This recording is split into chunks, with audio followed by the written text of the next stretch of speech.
if you are Matt LaFleur, how do you call a game offensively and manage the game as a head coach, knowing that if the Bears get the ball, they could get it 5-7 minutes at a time. You might not get it back for a while. In today's NFL, you have to be able to play off script. You absolutely have to be able to play off script. Everything's not going to be perfect. I also want to see the Chiefs' floor. Not that I'm like rooting for them to look awful, but they haven't been in this situation like ever. The last thing is Quinn Ewers, man. I want to see Quinn Ewers. The line moved a ton, man. Come on. Do you think the line needs to move that much? Welcome to the preview show. I'm your host, Chris Long, and I'm joined by Dr. Fax. I'm joined by Cowboy Reed. I got Macon in the building and Tanner behind the machines. Nolan is inside the machine. What up? Bo is... What the fuck is Bo doing? Bo's driving around Philly in a garage beer truck. He's always cheating on us with garage beer and Kelsey. One thing I noticed about this week is that James Madison and Oregon play. Is that this week? Yeah, it sure is. So Saturday, 7 o'clock. The NFL is competing with JMU Oregon? Yeah, and they're going to lose. Where are you going to watch the game? You know, I got a couple options. You got a couple options? Yeah. You want to watch it? Yeah, split screen it. Yeah, We got the I'll put 2 TVs out. I'm gonna be in the field. Yeah, okay. We should do the little field watch. Yeah. I got we'll put the Packers Bears. The Packers Bears on one TV, Yep. and then we'll roll up. JMU Oregon. Dude, it's gonna be 40 degrees. Beautiful. Get the fire going. What's it going to feel like? Real feel's probably gonna be in the high 30s. Okay. No big deal. Or 40 degrees. What do you think the final score is gonna be? What is the line in that game? A lot to a little. Like 23 or something? 22 Yeah. around there. Yeah. There is a gentleman God who's damn. traveling across country by train. College football playoffs Seen is that. awesome. Yeah, I Seen saw that. Yeah, tell me. Freaking sweet. Yeah, we got stuck in the middle of Montana, which Yep. is like the middle could be a lot of places. This is a big state. Where did he get stuck? Yeah, I hate the internet. in literally, I think in between Smack Bozeman dab. somewhere, and then so the train has to stop now in Spokane. He has to catch a flight from Spokane down to Eugene. Nice. He's got to make it in time. Well, fuck, Well- dude. Sunk cost fallacy. You could just turn around and miss the whole thing. Right. You know what I'm saying? You Right. don't have to go see this. Nah. And this is DMV Adventures on Twitter. Pretty cool dude. He does adventuring all the time, Yeah. exploring DC, Maryland, Virginia, and beyond. Guy must not be married.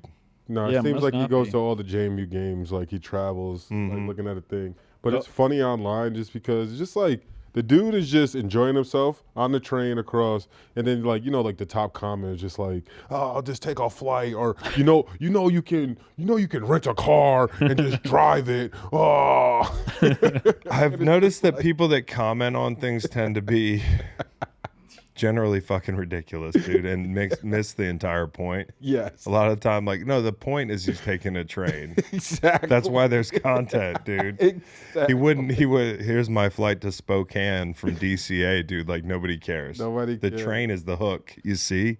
And the train, actually, the content that he had on there looked pretty cool. Like when he is going through places like Montana. Macon, you got any plays this weekend on college football slate? No. Too depressing. Tulane. We got a Yeah. flag in the fucking, where'd the flag go? Roll wave.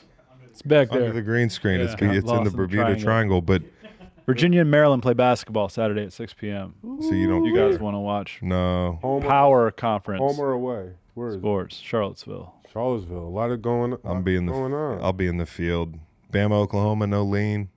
Too much red. I'm not going to watch it. Oklahoma's trying to beat Bama for the third time in 2 years. No way. It seems like it would be difficult to beat Bama 3 times in 2 years. Have you seen the Kirby Smart thing where people like hang out outside the stadium to hear him yell at people? Yeah, I don't even care if it's real or not. It's awesome. I don't know if it is real, dude. It's just so clear. We can hear it's everything. way too clear. Like unless he Supposedly has he was on a megaphone. Supposedly he was on a mic and like he didn't turn the mic off. He has a mic on for practice. Oh, okay. And So it was he just didn't- accidentally broadcast to the people around the stadium. Well, or he just didn't care. I think it's so funny to me that everybody listening and watching, and it is a recruiting tool for him, honestly, because they play so intense, and I'm not denying that they built an incredible culture there, but it's so funny the people in the parking lot are like, no wonder they're winning. They're getting cussed the fuck out every day. I'm like, well, you should hang out outside a team that's like 2-10's stadium. You're going to really hear some some verbal abuse. Every coach is like that. He was a captain on one of those Georgia teams in the mid-'90s that played Virginia and Peach Bowl. Yeah. All of his interviews are like that minus the cussing. He's just one of those guys who can see the game in fast forward. It's awesome. I did not know that he played at Georgia. Yeah. Secondary, D-back. Damn, dude, I'm looking at him. Yeah, man. And I remember those games. I watched those games. Yeah. Peach Bowl, you said? Yeah, dude. Patrick Kearney? Yeah, you got it. Lost that one, a close one, huh? We won in 95, lost in 98. 98. That's the one I remember watching. Yeah. All right, Kirby Smart yells at his players. No big deal. College football. That was college football. Let's get to the professional ranks, shall we? The pros. Shall we? Saturday. That's the topic. I love these Saturday games, by the way, fellas. It's nice when they break them up. And a little Saturday standalone, Yeah. clean. Now, I would go for like a 3:30, 7:30 Yeah. deal. You know what I'm saying? They do push them back a Not little to be too late. nitpicky, No, you're but right. really good take floated by, and we'll get to Saturday. I like this take from Dave Damashek, friend of the program, and I was on his program this week. Check him out. He's down there with the container people. He works for Lebitard now. Yeah. So I was on Dave's show, and I was asking him about the at-large bid kind of thing. We had fun with it, but he said I got a better one. How about the team with the bye announces who they prefer to play at the conclusion of the last wild card game, which adds a couple elements. Number one, you have an increased advantage for getting the bye, right? And then on top of it, you get the intrigue of like the bulletin board material, and probably, this is an inexact science in my head, but I feel like if you get chosen, you get called out, like we want your team, that team inherently is going to play harder. And they're going to be mad. It's almost like bulletin board material. I kind of like this idea. It's been floated for the NFL. No, that's what he means. NFL. Oh, for the NFL. Yeah, for the NFL. Okay, I thought Yeah. we saw I think that Saturday. you're up on the stage after No. the game, and Jim Nance or whoever's giving you the wild card little So plaque, and then they Yeah. put on a big screen. No, Sean it's like, Payton. I think it'd be cool because then the coach has a decision to make. yeah. And that like raises the stakes and put more pressure on the number one seed now. Because if you pick the wrong fucking team and lose, you picked the team and you lost to them. We Kind had of a cool deal. I kind of like it. We had the situation last year where 14-3 Vikings went to 10-7 Rams, which ended up being in Arizona. Yeah. They lost. And then we could have like 8-9 NFC South winner, Tampa Bay hosts, say 13-4 Seattle this year. Right, It's which having is the Sam whole Darnold Dan again. Campbell Right. voted. What didn't they To vote last reseed. year? Yeah. To just do it by seed. Do it not by to seed. Forget division winner. Division winners doesn't earn you anything. Right. Yeah. Or reseed after the first weekend. I don't know. Leave well enough alone. Maybe so. But every time we say that, they change something, and then we get used to it, and we tell them to leave it the way it is. Maybe even go back to 12. Yeah, I'm never going to say less NFL football, but I will tell you at the end of that wild card weekend, I'm fucking cooked. Yeah. And by the last game, by the Monday game, I'm like, all right, man, Yeah. enough is enough.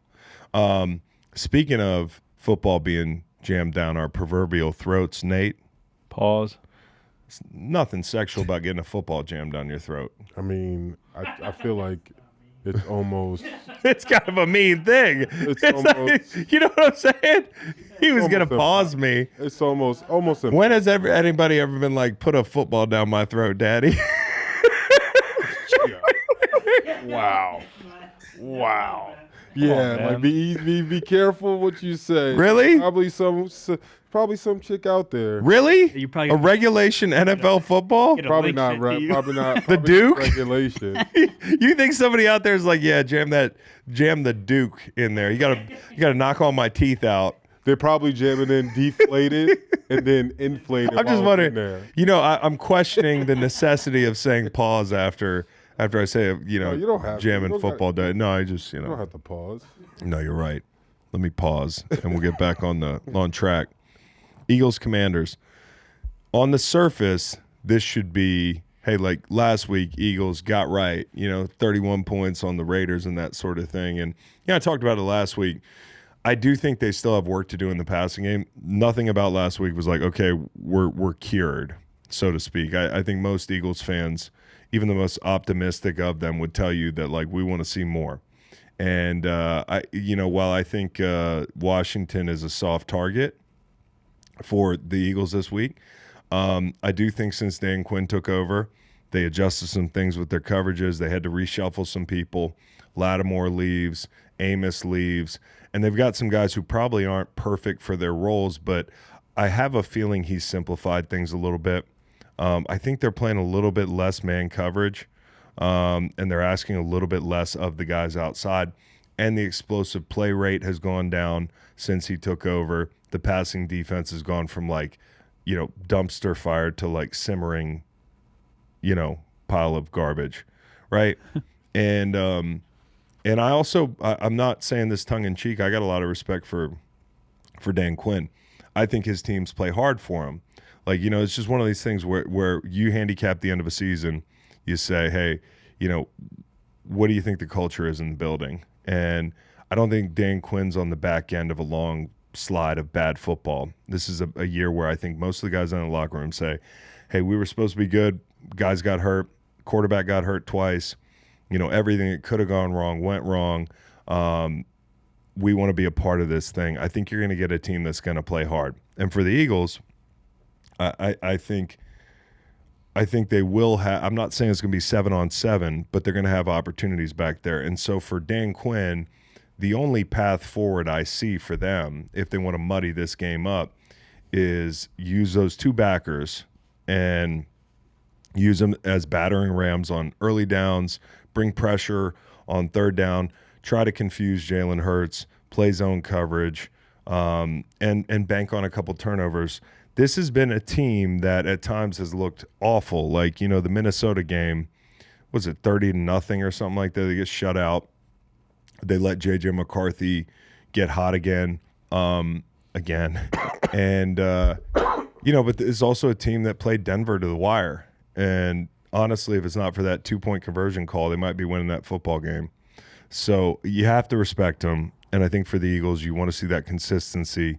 Jalen Carter's out in this game. I think Lane Johnson's still out. Noel, did I miss anybody from an injury standpoint with the Eagles? No, Carter and Lane are the big ones for the Eagles. On the Commanders' side, they'll be missing Tunsil and Eddie Goldman on the defensive interior. So couple key injuries for both sides. And, again, it's not like Jalen Carter has been their most productive player. And I think even some people would go as far as saying, hey, he's been a disappointment this year. I'm not saying that. What I'm saying is a lot of times he disrupts and people produce off of his disruption. So, I think you do miss Jalen Carter. You miss him from a resource allocation standpoint for the opponent. And from a purely depth standpoint, I think you miss him because I don't think now Byron Young made some nice plays last week, and these guys are young players. The draft pick from Nebraska, but it kind of goes Ajomo and Jordan Davis, and then behind them, these aren't guys that are to the level of like Ajomo being the third guy, or Milton Williams. Ajomo's gonna be the guy that gets paid from this group. And then, in the future, I think it's going to get really interesting as an aside, like what they do, how they develop talent there. They're really going to have to develop their talent. If I'm Washington, I'm looking at the Bears tape. That's what I'm looking at, and I'm hoping that, knowing that I can't go air raid on these guys probably. We don't have the matchups. I'm going to confuse as much as possible pre-snap motion, window dressing, and get them into situations where I know I've got man and take some shots off of rub routes, off of stacks, bunches, that type of thing. I'm not saying the Commanders can keep it close necessarily, but if they want to keep it close, this is how they do it. I think they got to stick to the run game. But I don't expect it to be a game that the Eagles have to pull out in the last 5 minutes of the game. If they do, it's a disappointment, and I think it would play into more of the narrative that they're not well going into the playoffs. Not to mention they got this team again at the end of the season, so from a game planning standpoint, you hope at least at that point you got nothing to play for. And you got Buffalo next week. They'd love to feel a lot better about their seeding going into that Buffalo game. Another thing is, not for nothing, this is a train ride game. Did you ever take a train ride game or a bus game? New York, you probably took a bus game. I'm trying to think. I don't know if I had to travel in New York when we took a train. Maybe. I have to think back, but I'm not sure. Bus and camp, yeah, from Albany back to MetLife. It's kind of a cool deal. You kind of get like it's a good chance to get closer with your teammates in a funny way. It's a little different. Like I love taking the train down. Like we played cards and hung out. It's different than being on the plane. Like you kind of walk around, talk to more people. And there's something about just not having to get on a plane that's really nice. So when you fly, obviously it's a chartered flight for NFL That's teams. right. Is it a chartered train? You'll have or are you have just a on a cabin. platform It'll be with- like you got your own cabins. Yeah, okay. Yeah, you got your own cabins. So you could be on the platform with I suppose. Jimmy like- Fan and Well, Jolene no, they Fan. load us separately, right? Okay, But you know, you could pass us yeah. on Amtrak. You could not even know it, and you're just like, oh, there's the Eagles. You know, there go the Eagles. You know. So, anyways, that's the early game Saturday. Beware, it's a division game. You know, that's all I'm saying. Mariota's been solid. Mariota is a solid player, man. Yeah, I got a lot of respect for him. I do. And I think people have respect for the quarterback and they have respect for the head coach. So you're going to get a team that's going to play hard. You know, be ready for that. he Okay. could run a little bit. I was gonna say Mariota's rushing props. Scrambles, get the quarterback run game involved if you want to muddy this thing up. You know, I said look at the Chicago tape because I felt like at linebacker that was not a great game for them. And, you know, you can take some of those concepts and kind of check the tire pressure on the Eagles defense and see if they've got the eye discipline to handle some of these window dressy type things that they got hit on against Chicago. So, Yo, quickly. yeah. Jaden Daniels says he wants to play. Super tough not to play, but he understands. Yeah. Probably coming down from on high, Adam Peters. But Jaden Daniels is 25 years old. He's grown. And Joe Burrow wants to play the kids game and is allowed to play the kids game and doesn't want to put it in the garage just yet. Yeah. Because Joe's done it more, gotten to a Super Bowl, do we let him make that decision for himself, but we still have kid gloves on Jaden Daniels? It's an interesting deal. I think the Jaden Daniels thing is so scary because the same injury twice. No, not the same thing, but aggravating the same injury. It kind of leaves you less leeway. Like, I think as an ownership group, as a coaching staff, if Jaden Daniels, if you put him in again and he got hurt again in some other form or fashion, let's say, God forbid it's the same injury, they are gonna rake him over the coals, dude. Like Dan Quinn's gonna get killed about it, whether you agree with that or not. But same thing in Cincinnati, right? But not really though, because Well, wasn't when Joe Burrow did it, they had this sliver. He was happy. They still had that sliver of a chance if they ran the table, like they'd still be in it. yes, But he's well, gonna when he run out decided there to in play Miami again. this week Yeah, while they're not. it's a good question. There It's- is precedence in Washington, obviously, with RG3 yeah. playing. It feels like some of the what if is Yeah. like more, you know, if Joe got hurt again, people are going to look at Joe. Yeah. Like, if Jaden Daniels gets hurt again, They're gonna look at they're going to be looking at Washington and being like, why are you Yeah, playing that's him? the right answer. You know what I'm saying? Yeah. And it doesn't make sense. Pragmatically, I'd sit Joe down too. Like I would, but I also understand that like that's a slippery slope. So Make now, Joe Flacco some money for next year. well, the NFL doesn't want that to happen. Right. If the NFL, if players started sitting as soon as you missed the playoffs, that would harm the NFL's product tremendously. And I don't know what their recourse is, but I think they grant like special permission in some cases, and probably behind closed doors, if I had to guess, we're like, hey, don't fucking sit Joe Burrow. Yeah. Like you can't do that. As pragmatically dumb as that is. Well, they're gonna sit Tua. Well, because Tua's. We'll get into it. Packers Bears, man.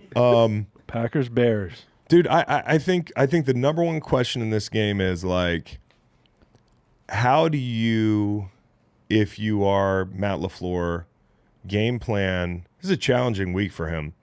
because number one, and Halfley, obviously, how do you call a game offensively and manage the game as a head coach, knowing that if you give the ball away, or if the Bears get the ball, they could get it 5-7 minutes at a time. You might not get it back for a while.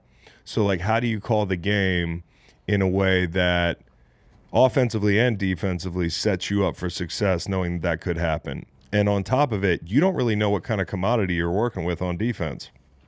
To go out and mortgage the future and get Micah Parsons spoke to the window that they thought was open, obviously, but a deficiency defensively that we've hinted at, not hinted at. I think everybody knows they have struggled to get pressure outside of Micah Parsons. And so, I think the answer for them in this game is, and I know Halfley doesn't like to blitz, but on early downs, I would bring pressure. And I would put them in situations where, hey, you hit us on a big play, fine. The field gets flipped, no big deal. I don't think this game is going to be a field position game. I don't want it to be a field position game if I'm the Packers. I want this game to be a higher scoring game if I'm the Packers. I do, because that means more possessions, more opportunities. I would be aggressive, try to get Chicago behind the sticks. Hey, if he hits a big play on us, he hits a big play on us. Here's the other thing. You got two receivers out. Mm-hmm. Okay, you've got Luther Burden out, and you got Rome Odunze out. That's why I think Loveland's such a big key in this game. I thought he was a key before those receivers went out, because I thought maybe Halfley would spend a lot more attention on the corners. That's the squeaky wheel on this defense, as you saw last week. And when you couple it with the butt-naked nature of not having a pass rush, I think the middle of the field could be an area that Chicago wants to work. I also see this being a game where Caleb Williams gets some scrambles on these guys.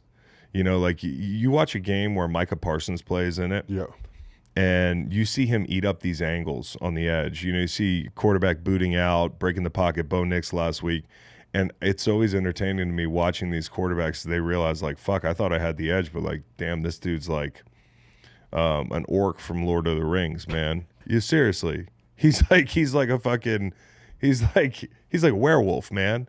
The guy's so fast, and so you don't really have that. And I think Gary can really run, and these guys are athletic, but like Caleb Williams is another kind of athlete.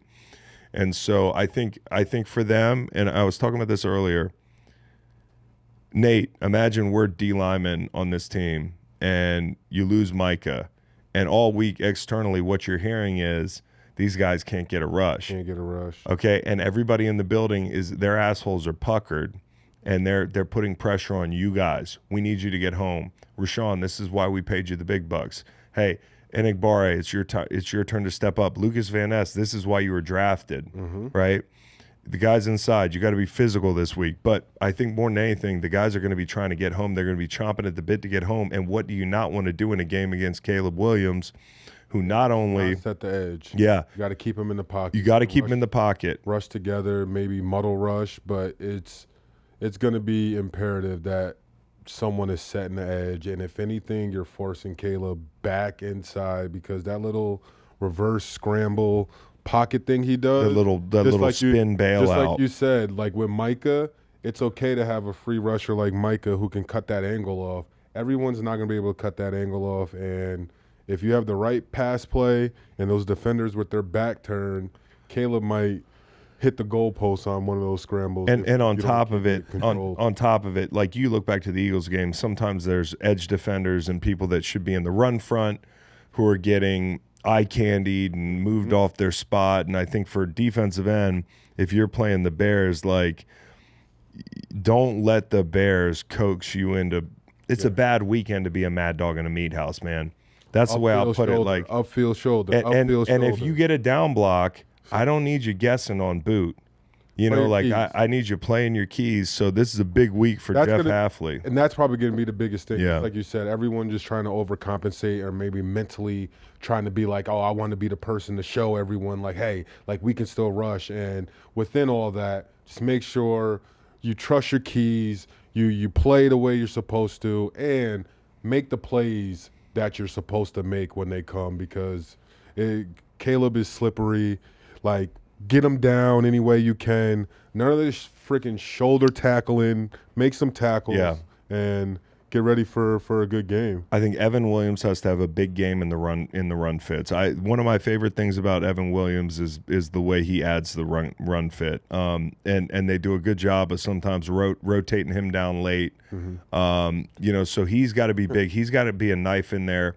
And they got to worry about, and like you're saying, they got to worry about that first before they even think about rushing the passer. Because that's the point. Because they're don't come into this game being like, oh, we got to prove ourselves as pass rushers. And I don't care how bad your D-line coach. Ben Johnson will run for 350, 400 yards on them if they allow it. And if you've watched the Bears, guys like Jonah Jackson are moving furniture around. And you really have to be careful. And that's why I said, if I am the Packers, I want to be aggressive offensively. And if I can, I'd love to get out to a lead, and not that the Bears would abandon the run game because they're down 7 or 10 points, but that's got to be the thinking. It's got to be the thinking. You wouldn't be trying to maybe control the clock with Jacobs or no? Whoa. You're going to act like you didn't just misspeak and say control the cock. The clock. Yeah, I understand. That's what you're talking about. Stop. Oh, No. Whoa. Run back that tape. Whoa. That was clear Run the as tape day. back. And no, that's not a strategy I want to employ. That's not a strategy I want to employ at all. Yo, that's not a good strategy. Control the clock. We'll run it back. Hey, Reed, you can do something in post with that.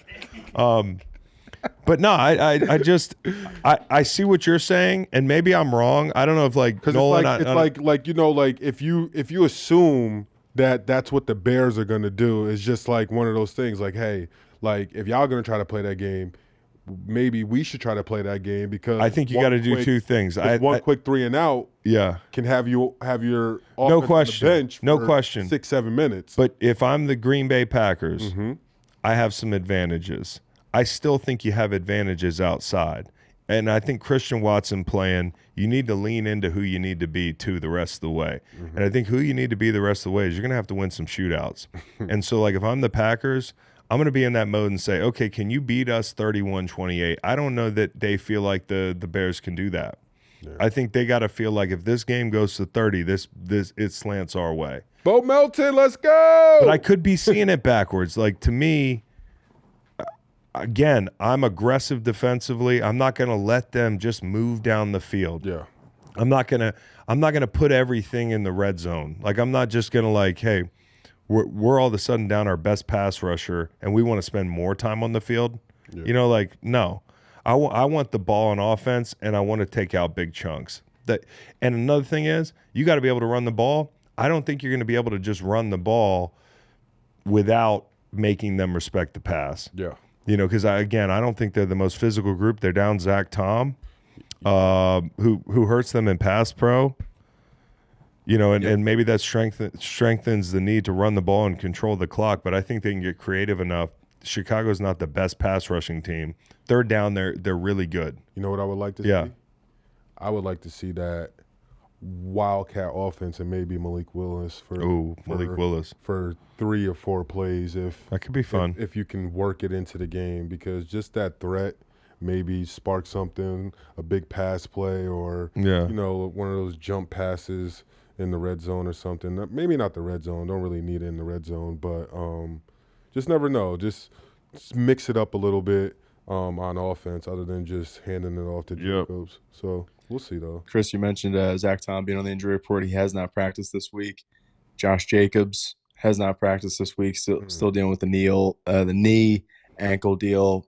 And then another important one for them. You talked about how important Evan Williams has been. He has not practiced this week, dealing with a knee injury. So his status for and Saturday Emmanuel Wilson's fine. They're going to be able to run the ball no matter who's in the game. I mean, Josh Jacobs is the guy that breaks the tackles and everything like that. But I do think Wilson runs downhill. Wilson's a good number too. I think they're okay. But again, to me, it's not a game where you get heavy. To me, it's a game where you get them light and you spread the ball around. That's just the way I feel about it. When you have an opportunity to do that because of the fact that you think you can actually protect Jordan Love against this group, I would put the ball in my best player's hands. Wicks is going to have to step up, have one of those games. Yeah. Wicks has got to be great. He's going to have one of those games. Wicks has got to be great. Man, until those guys got hurt last week, and I'm not taking anything away from the Broncos. It's amazing. Broncos fans, I think like we respect the Broncos, but I get this sense that you think everybody thinks you'd have lost the game if it wasn't for the injuries.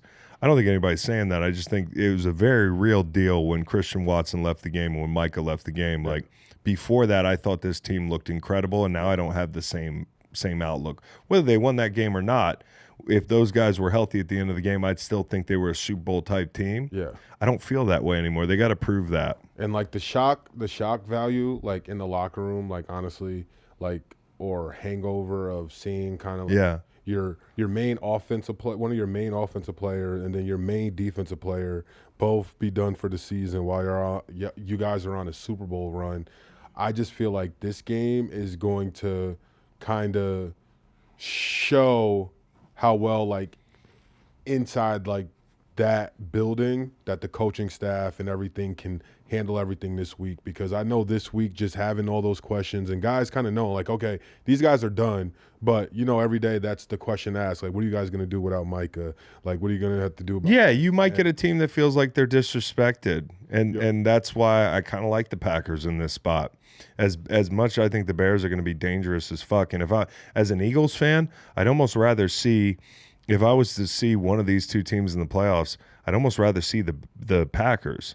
But I think in this matchup they might get the win, and it is for the division in a lot of ways. If the Packers win this game, I feel like this kind of puts them in the driver's seat. And it could shake out a dozen different ways, but this could be a preview of the 2-7 matchup in the NFC. Again, obviously the winner hosting. A triple header. Yeah, speaking of, do players in the NFL give a hoot about quote-unquote rivalries?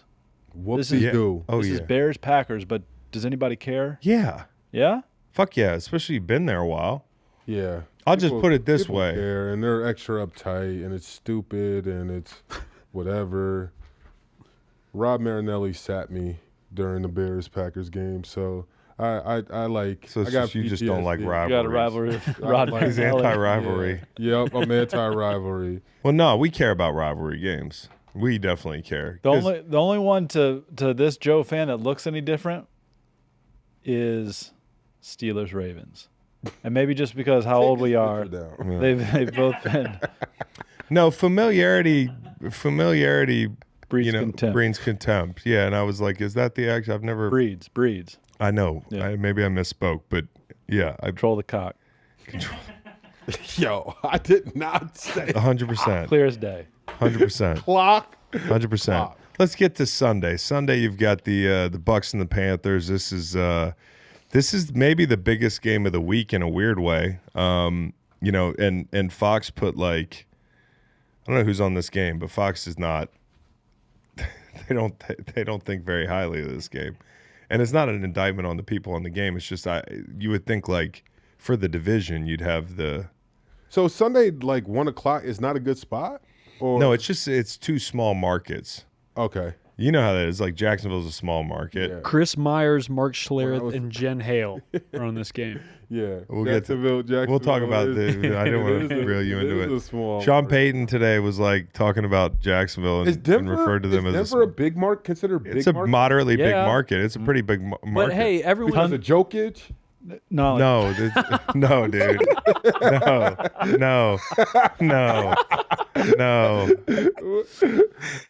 No. Yeah, like no. why? It's like, because why? of the size of the TV market, population, okay. all the men, the metropolitan area, some divided by like the fucking how many fans. Okay. You got to think about it. There's a whole generation of people that grew up John Elway fans, so he's kind of like that's kind of one of the most popular franchises. That's Walmart, right? They're Walmart. Yes. Yeah. And Denver's Yeah. the 19th largest city in the United States. because of Walmart and Jokic. Give us some years. We got the bumper king. Everyone needs a bumper every year. You know what is interesting? Oh, he's the bumper king, Shad Khan. That's right. He's the bumper guy.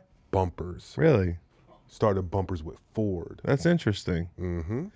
Well, this is a big game is the Look it only up. thing I'm saying. Look it Like, up. I know it's a smaller market teams, but people don't seem to care.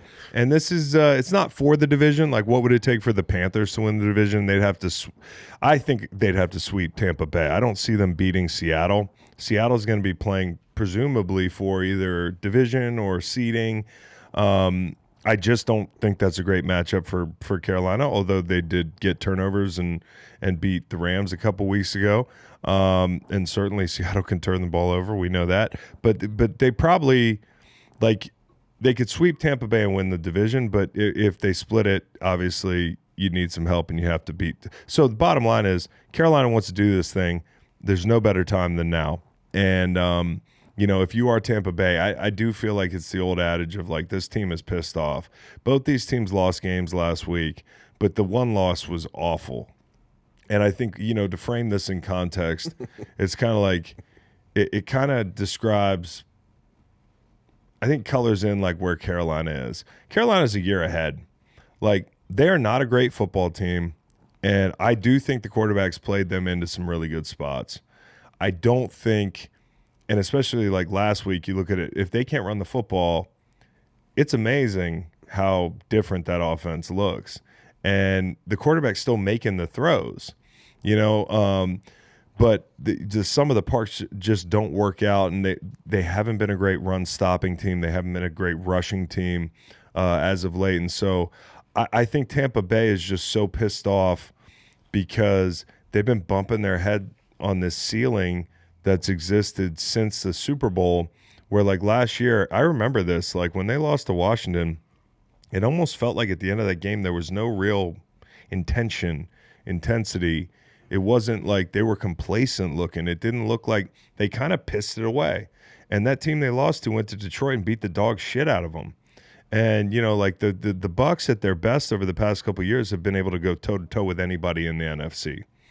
And this year, obviously, you've had the injuries, and I don't think Baker's been right all year. And the culmination of it all is last week against Atlanta, when you've got a 2-touchdown lead in the fucking fourth quarter. There are multiple fumbles that are, it's like everybody wants to dive on it.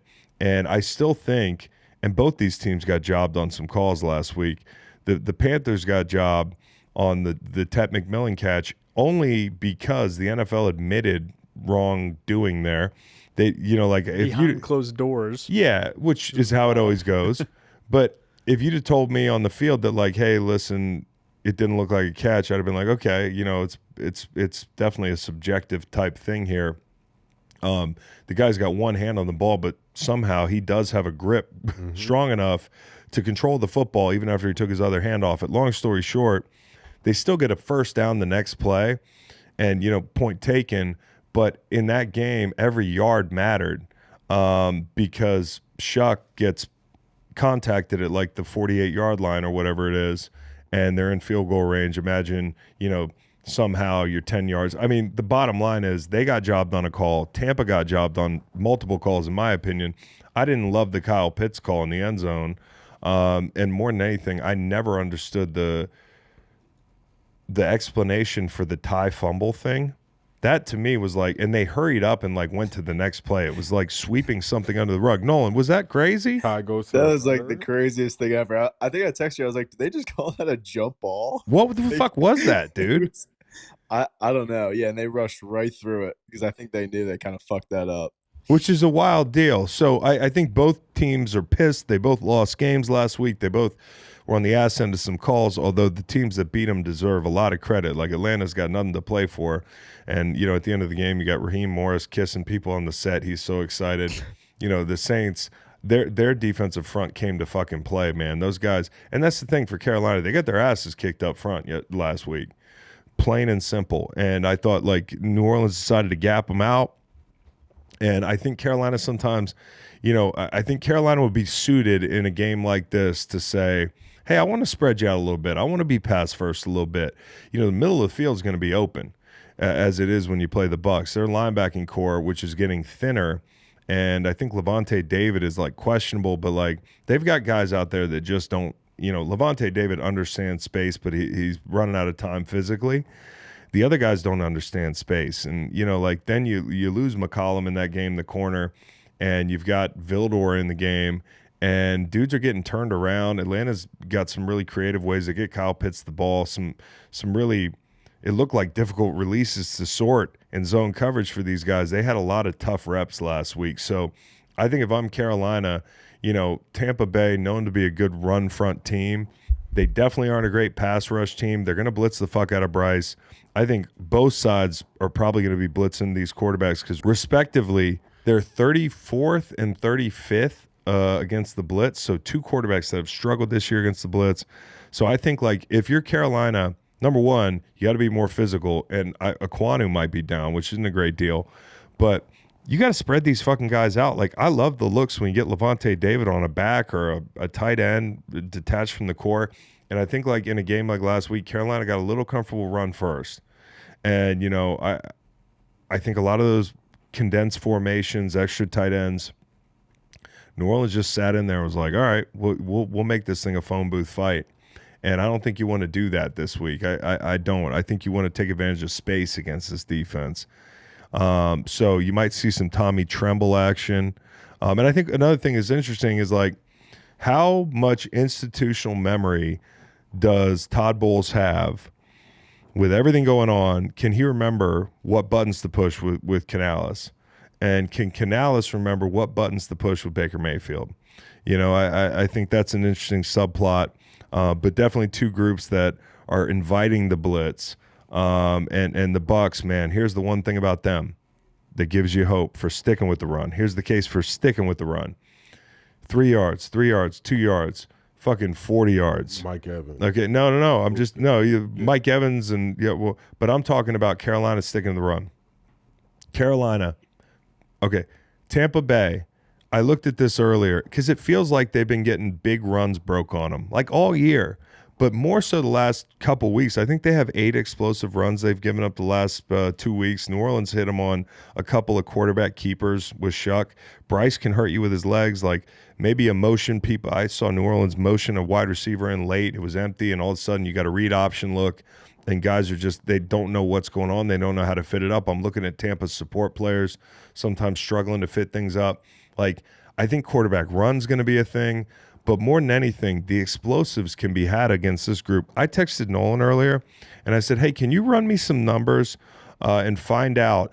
Because I looked it up, and Tampa's on the year for explosive run rate. All right? That's a bad thing, the higher that rate is defensively. They're top 10 in the league, but the last, month of the season, they're bottom 10.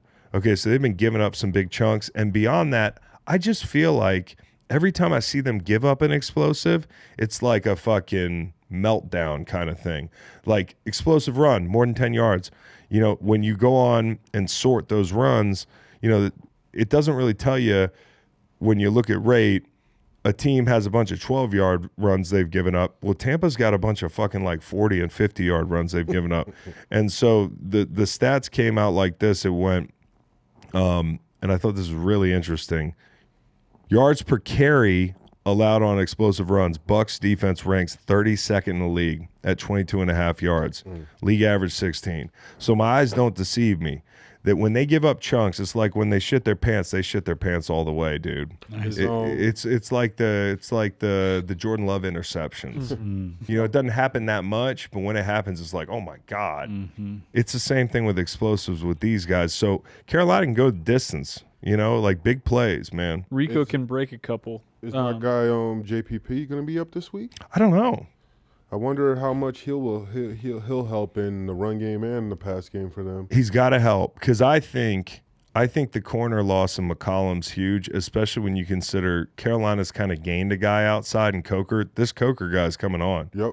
And losing McCollum, I mentioned the Vildor stuff last week, but you're kind of a man up. So, and one thing is, Canales mentioned this week. A lot of PI calls on this crew. And when a coach mentions that just means the officiating crew is more prone to calling a certain penalty. Some weeks we come in and they say, hey, you've got this group calls holding a lot or procedural penalties. This is a week where it's going to be like a lot of like ticky-tack PI fouls if that trend holds. And so, while I do think a lot of the action for Carolina is going to be in the middle of the field, I'm still taking shots outside the field and outside the numbers. But if I'm Tampa Bay, as good as Mike Evans looked last week, as many flags as Carolina incurred last week, like I'm taking shots. I'm definitely trying to work the ball down the field and be aggressive. I think the Bucs win it. I think the Bucs win it in a high-scoring game. I also think the Bucs have a higher ceiling in the playoffs. As bad as they've looked, I still think they're a team that can win multiple playoff games in the NFC this year if they're at full strength.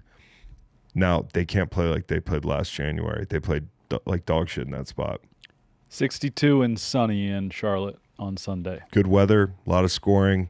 Sign me up, 1 p.m. And Mike Evans hopefully- return. I was just about to say, hopefully Mike Evans can stay healthy because obviously that's a different team when he's in the game, and Baker obviously looks like a better player and makes just having him on the field makes everyone on that offense kind of look better, and it looks like that offense is moving more fluently with him. So hopefully they can keep him on the field, and it'll be interesting to see if he can get close to sniffing the 1,000-yard record. I mean, obviously it's a long stretch, but What's he got? fuck around, have a He only 300-yard needs game. 750? he only needs a little over 700 yards.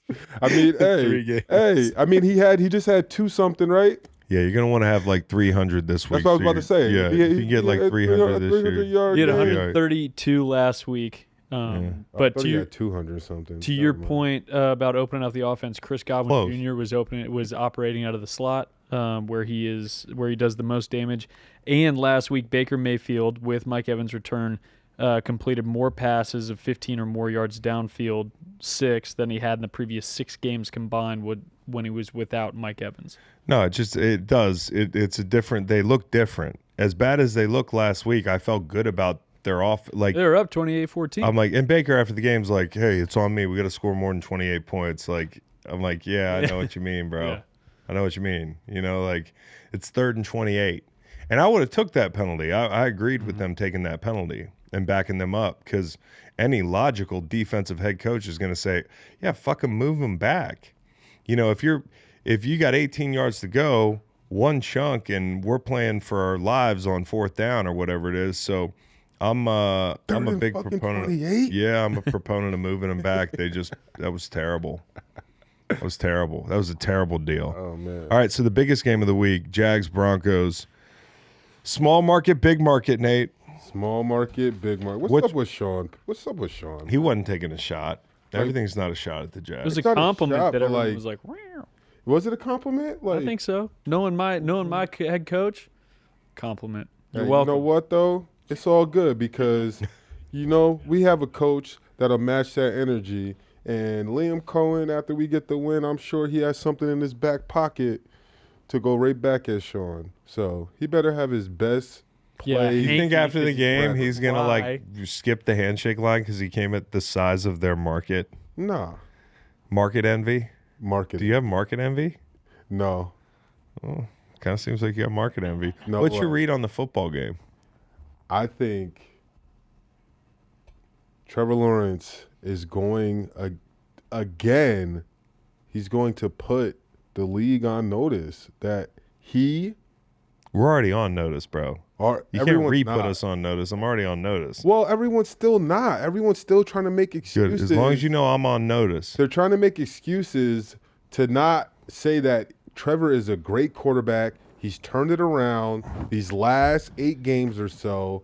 And Yeah, Liam Cohen has him and the Jags looking like real contenders, like all the way around. But Trevor's quarterback play is very, very impressive. And he's literally statistically in the top 4 quarterbacks in the past Month.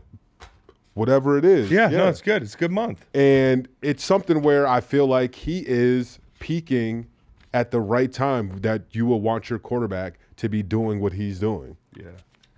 Well, listen, as I mentioned, I've been put on notice. This sign says I'm on notice. Well, you can't really see that. And it's going to get real interesting because Jags find a way to win this game. Now we're talking about winning the AFC. We're talking about potentially winning the AFC. This game is really But you act like for the AFC. Just to be fair, you act like the only team in your way is Denver. No, it's not. But it's just this is the week that's big because the Pats have to take care of Lamar and them, and the Pats just have. And I agree. I'm not sure the Pats. If Robert Spillane isn't playing, like I feel like that's another hard game. I agree with you. It's another hard game. So I'm just saying, in retrospect, this is the big week. Obviously, we need all these things to happen. Yeah. And I want the Jags obviously to win out. So like this is the first game in that thought process. Yeah. And obviously, it's going to be a great game. I worry about the Broncos in the fourth quarter and this whole thing of them just having this extra second win in every fourth quarter that they play in. Yeah. But especially honestly, in Denver. We're outscoring teams It's a pretty big humidity delta. It is. But the good thing is Jacksonville is very humid, and we practice and play down there. No, I know. It's probably not the same, but Delta. No, they flew U.S. Air. Yeah, probably Spirit. So, anyways, the thing that I think since I'm on notice, I looked into this. I was like, what is it about Trevor Lawrence the last month of the season? Why are all these other non-believers not seeing what I'm seeing now? You know what I'm saying? Because he's not throwing interceptions. It must be shitty to miss the boat, you know? I'm a guy hanging on to the fucking the side of the plane trying to, you know, and the plane's taking off without me, which is fine. The point is, like, I think to your point of like, I don't understand why some people won't accept that he's back. I'm like, but you got to understand, like, people do need to see a little bit more. It's a natural human, and he's not really back. That's the point. Mm-hmm. Like, we've been trying to see this version of him for the better part of a couple years. Over the last month, since week 12, Trevor Lawrence, as you mentioned, 12 touchdowns and third in QBR, fifth in passing yards. And through week 8, they've averaged like 21 points at the beginning of the season. Mm-hmm. So now they're up to 32.9 points a game since Jacoby Myers showed up in week 9. Now, I think a couple things happen, and this a lot of people are going to be like, well, Chris, no shit, we've been trying to explain to you. Okay, gotcha. I need to see more. Mm-hmm. But I do think in retrospect I can give them more grace than I did, because when you think about the Travis Hunter deal, mm-hmm. I always thought he was a corner. I still think he's a corner. I still think he's like an all-pro corner. I still think he's an all-pro corner. Like quick. Yeah. He's still top 15 for missed tackles as a wide receiver, and he's been out since He had 9 he forced 9 missed tackles on like reception. I got you. Yeah. Got you. He's elite in both spots. You think he's elite at wide receiver? I think for that team, he helps out in that offense. The evidence is saying I like Jacoby Myers, it's quite the opposite. But yeah, I do like Jacoby Myers. I know, but all it cost them was a 4 to get Jacoby Myers. Yeah. You see the irony of the whole thing? Yeah. Like, I'm not saying he's the wrong pick, because I was on his team and I still am. Amazing and put problem some packages, to think about. Put some packages in, run him on offense, but like I always thought he was a corner. All right. Now, you know, you look at like the deck that they were working with at the beginning of the year. And one of the reasons Parker Washington shined is because like he helped them in the middle of the field. They didn't really have anybody else that could really work the middle of the field, including Travis. Like, I don't know about like putting him in the middle of the field and getting him killed. Yep. He's also a young player. Yep. Where like maybe he doesn't understand how to sit down in zone, find soft spots in zone. One of the things you keep hearing about Jacoby Myers is how easy he is to throw to, because you always know what he's going to do. Yep. So when you think about, like, as Trevor's trying to download a new offense, which is a complicated offense, and they're feeling their way out, like you've got this uber talented wide receiver outside who's dropping a bunch of balls. You're trying to put that fire out. You're trying to feed him. You're probably forcing the ball to him, right? Like when I looked at the passing chart before Jacoby Myers got there, there's a lot of inefficiency outside the numbers, especially on the left side of the field. And then, you know, Parker Washington's playing well for them because he's like a pro wide receiver. Like, not taking anything away from Brian Thomas Jr. What I'm talking about is a guy that really understands how to operate in the middle of the field. And remember when we talked about Trevor Lawrence, like leading up to, I forget, one of these like week 6, week 7 games, I said, look him up against zone coverage because he's struggled. All right, weeks 1 through 8, 74.4 rating. Weeks 9 through now, 95.6 rating. 34th in the league to 7th in the league. And I think Jakobi Meyers is definitely a big part of that. I also think just having like the strange injury happen when it happened, like coincided with maybe them getting right at some point in the year. Yeah. But then you add Jakobi on top of it. So, like it's everything that you've been talking about. But to explain to somebody who doesn't understand why they were so bad at the beginning of the year, their drop rate's still up there. Yeah, but it's not that much better. It really wasn't the drops. It was the fact to me that there was an area of the field they couldn't access, and wide receivers that have a lot of talent, and you're looking at the ceiling play with Travis Hunter and Brian Thomas, like the wild plays, but like none of those guys are a quarterback's best friend in crunch time. You know what I'm saying? Like, yeah. I need a guy like Jakobi Meyers, and he has turned out to be. You think about midseason trades that really work out. Yes, you got if they go places this year. That's like biggest, like, when's the it would be for value. I mean, I can't think of too many more guys that you give an offensive player, a wide receiver at the midseason. Like, go through the last couple of years of wide receiver trades. Does anybody remember any of them? I mean, I don't remember. Traded? No, that was the end of the year, right? When did Debo go?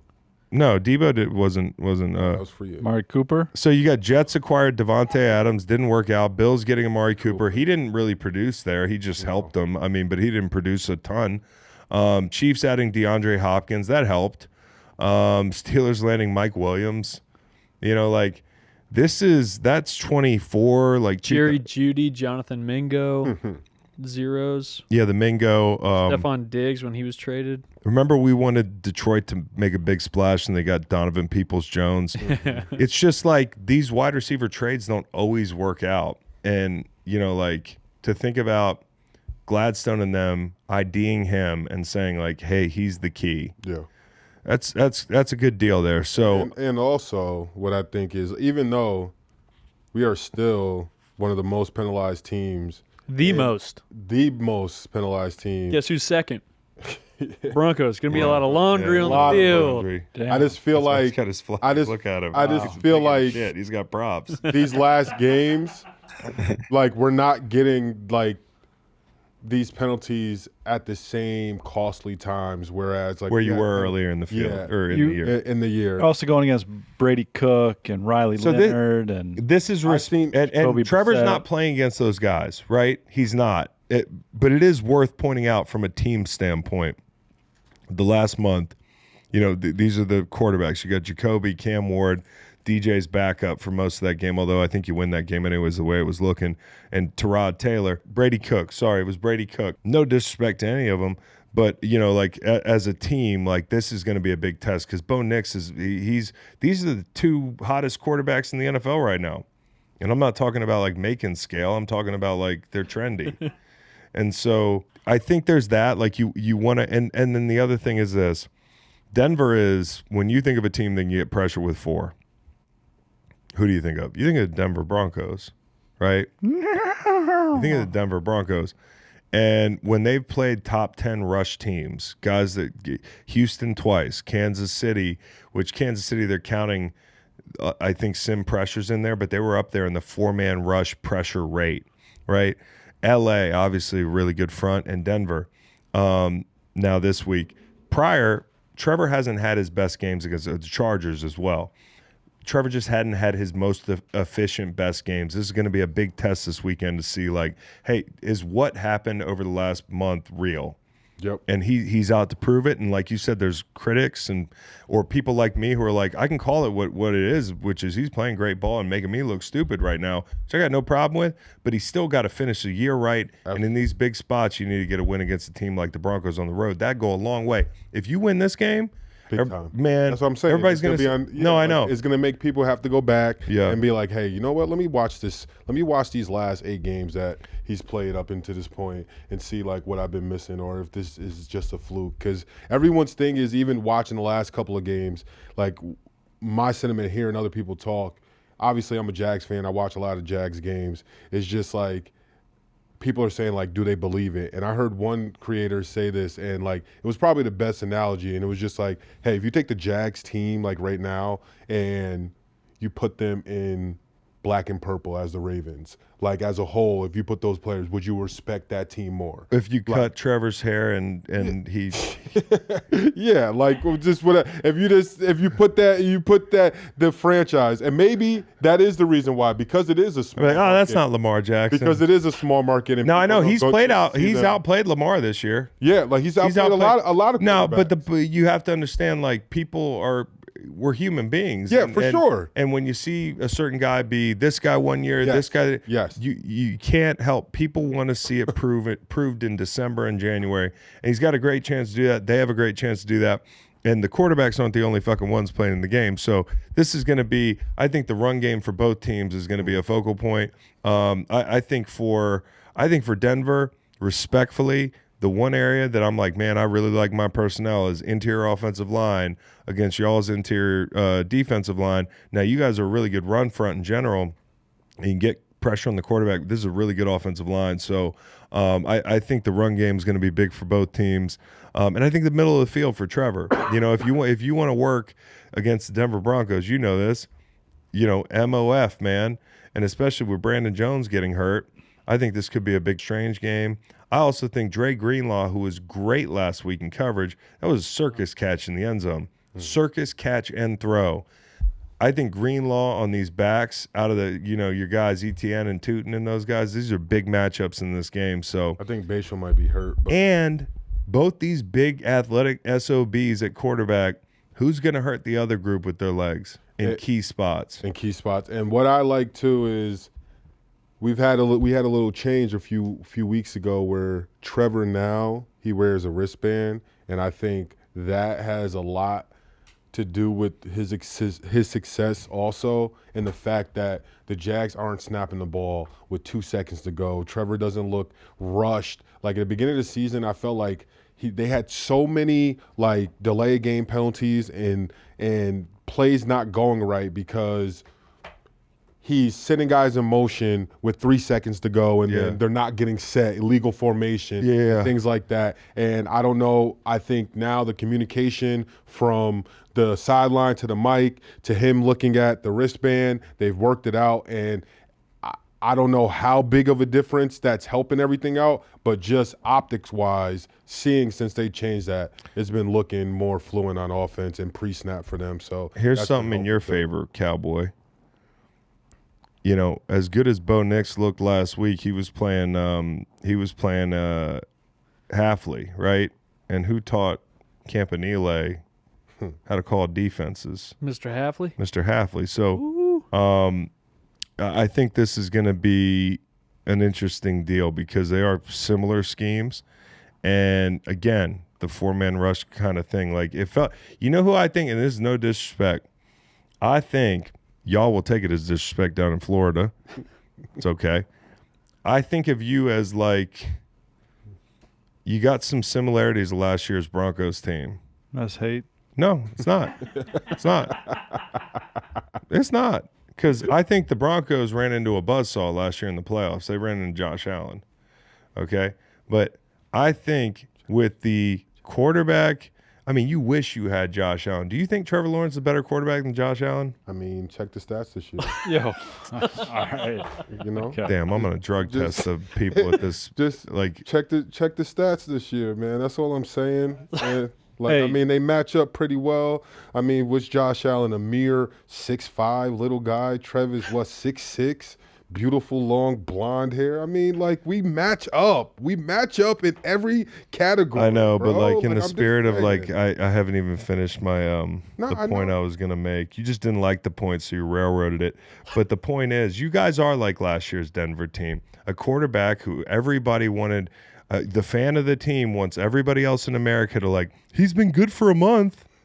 Why don't you all just concede? And like you've got a really good coach, right? Teams are wondering if you're for real. You're winning a lot of games. I thought Denver. Remember half that Bills game last year? It was close. Denver was a good team. We scored first. Troy Franklin. Yes. So I'm not saying Denver last year was cheeks. What I'm saying is it's the first year that people are like, is this team for real? And I think this is the crossroads for you guys. Obviously, the playoffs, but I'm games excited. like this. I'm excited for honestly Liam Cohen versus Sean Payton. I think this will be a real good coaches little chess match across the field. I challenge you to a duel. A duel. Hey, buddy boys. Calves was quick to point out that Denver is 19th in population. Big market, Denver. Yeah. Jacksonville is 10th in population. Well, that's cheating because their fucking city's bigger than and How is it? Why is it always and No. it is the largest city by just landmass anything like in the just- contiguous U.S. So it's actually a great big city. It's not dense. Just with little city energy. It's not dense, yeah. dude. It's not According dense. to- you don't have the density. According to NFLschedules.com, NFL media markets, the TV household numbers are the Broncos are at 16 with 1.798 million, and the Jaguars are down.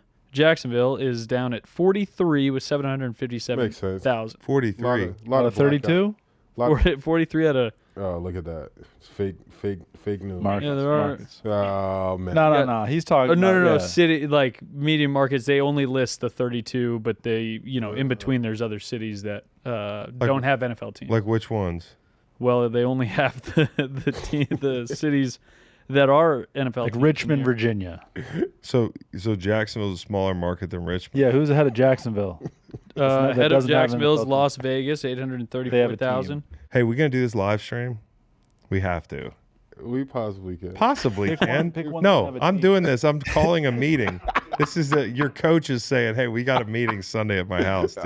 Why does it gotta be at your house? Let's do it at the studio. Why you gotta get home field advantage? Well, because I'm the joking. studio's mine too. It's like it's Jerry's world. I know. That's why I could it's just funny. be like, "Hey, you want to do this?" I'm shutting down the studio. Yeah, I'm shutting down the studio. No, honestly, because my kids are out, and my wife and kids are out of town this weekend, so like I got the freedom to do what I need to do. Yeah, I'll come. Yeah. We should be in Oxford, Mississippi. What do you hate my wife and kids? You weren't going to show up, and then you heard they're out of town. You're like, yeah, I'll show up. No. I don't need these little white. Josh kids Allen is around. putting up more than double EPA per play than Trevor Lawrence this year. This holiday season, BetMGM is giving you the gift of another chance at first touchdown scorers with BetMGM's second chance promotion. You'll get your stake back in cash if your first touchdown scorer scores second instead. Bet on any pro football player to score the first touchdown of the game. If you're right, you cash your bet. If your player scores second, you get your stake back in cash, like a little holiday bonus from us. Don't miss out on this festive offer, and don't forget, if you haven't signed up for BetMGM yet, use bonus code GREENLIGHT to enjoy up to a $1,500 new player offer on your first wager. BetMGM, make it legendary. The next game is Steelers and Lions. I think this could be a bloodbath. You know that in this building, I don't think you have a lot of like Pittsburgh believers. I thought that Monday was a little bit of fool's gold. You know, the Dolphins suddenly can play in the cold because they beat the Jets, right? It was 41 degrees or something like that. And then it got really fucking cold in Pittsburgh. And their true personality came out, that team's true personality. And I think, like, when you look at what Pittsburgh did in the passing game, 28 balls Rodgers threw, 6 of them went beyond 5 yards of the line of scrimmage. That's a Nolan stat there. Shout out to Nolan for that stat there. And I think that tells you everything you need to know. You got to be able to rally down and tackle. Detroit's a physical group. They're physical. They got physical secondary. You know, those guys will scratch, they'll claw. I worry about, obviously, if, like, you know, you get DK Metcalf on a Meek Robertson or something like that. But I think, you know, this group's going to play aggressive man coverage. If you're Pittsburgh, you're trying to figure out little ways that you can beat man coverage, little pick plays, stuff like that. I think the way they use Kenny Gainwell and the way they use Jaylen Warren out of the backfield, definitely going to be an issue. But I think if your pass rush can be halfway decent, I see this as a Aiden Hutchinson kind of spot where he goes out and gets 2 of them. Because if you can disrupt the timing a little bit and make Aaron Rodgers pump the ball, he can't really get out of trouble. And so I think the key on the other side is for as much as presumably Pittsburgh fits outside run their defense in practice, right? Like their team runs outside zone a fuck ton. They are not a good group fitting it up. And so for Detroit, if they can get the ball on the edge, it's going to be a long day. I also think like a key to this game, as it is every week with the Lions, is can you block in the interior? And Cam Hayward, who's, big scary guy, that Cam Hayward. Got the gray in his beard. He's angry. His fucking practitioner poking holes in his sidekick's lung tissue. Crazy. Like things in Pittsburgh, even with the win Monday night. I think that defense is angry to prove that they are worth what you had to pay to assemble that group. So I think it's going to be intense out there, but I think Detroit's got too much firepower. I just don't think, like, when you think about Pittsburgh, the games that they have to play to win a game, like high-scoring games, that's not really their thing. And Detroit's going to try to turn this into one of those things. Did they pick up Lazard yet? Lazard? Yeah. Did Pittsburgh? Yeah. Did they get him? No, I'm asking. Oh no, I don't know. Not like yet. Aaron Just Rodgers. released. Aaron Rodgers. He didn't went, save him. No, right. Well, he didn't want to call his friend a cast off. Yeah. Did you see that whole thing? He was basically like, "Did you see this, Macon?" Mm-mm. So the reporter was asking him about, like, well, I don't know what the question was, but Rodgers was like, "Hey, I'm proud of this group. Like, it's really just a bunch of cast-offs. He said, like, Thielen was cut or traded, and, this guy was cut, that guy was cut, Kenny was cut, and I don't want to paraphrase, but the sentiment was basically like everybody got counted out or cut or whatever. And the reporter asked the most brilliant question. The reporter was like, "So are you a cast-off?" And he's like, "No, I am not a cast-off." Next question. But, he's kind of right. I mean, there are a lot of guys getting second chances there, but that's kind of what the NFL is. And if you were listening to that interview, if I was a bettor, I'll be putting a lot of prop bets Steelers game for Kenny Gainwell, because do you talk about Kenny a lot? He basically said, since they had got him, that it's my mission to get you paid. Oh, really? Yeah. So hearing you must that, really like Kenny Gainwell. I hearing like that Kenny Gainwell. from your quarterback, that's a great thing to hear. And the wonder only what his incentives are. We'll find out in the next couple of weeks. But the last game is Pats Ravens on Sunday night. Like, I think the Ravens are going to run the football, and I think the Ravens should definitely look into. That's what they're looking at this week. What's going on with the damn linebacking core for the New England Patriots? And that was not a great look last week with Spillane out. But, like, you think about, this is a burn the ships game for Baltimore, right? They're all burn the ships games now from here on out, and you want to win this division. You want to be in the playoffs.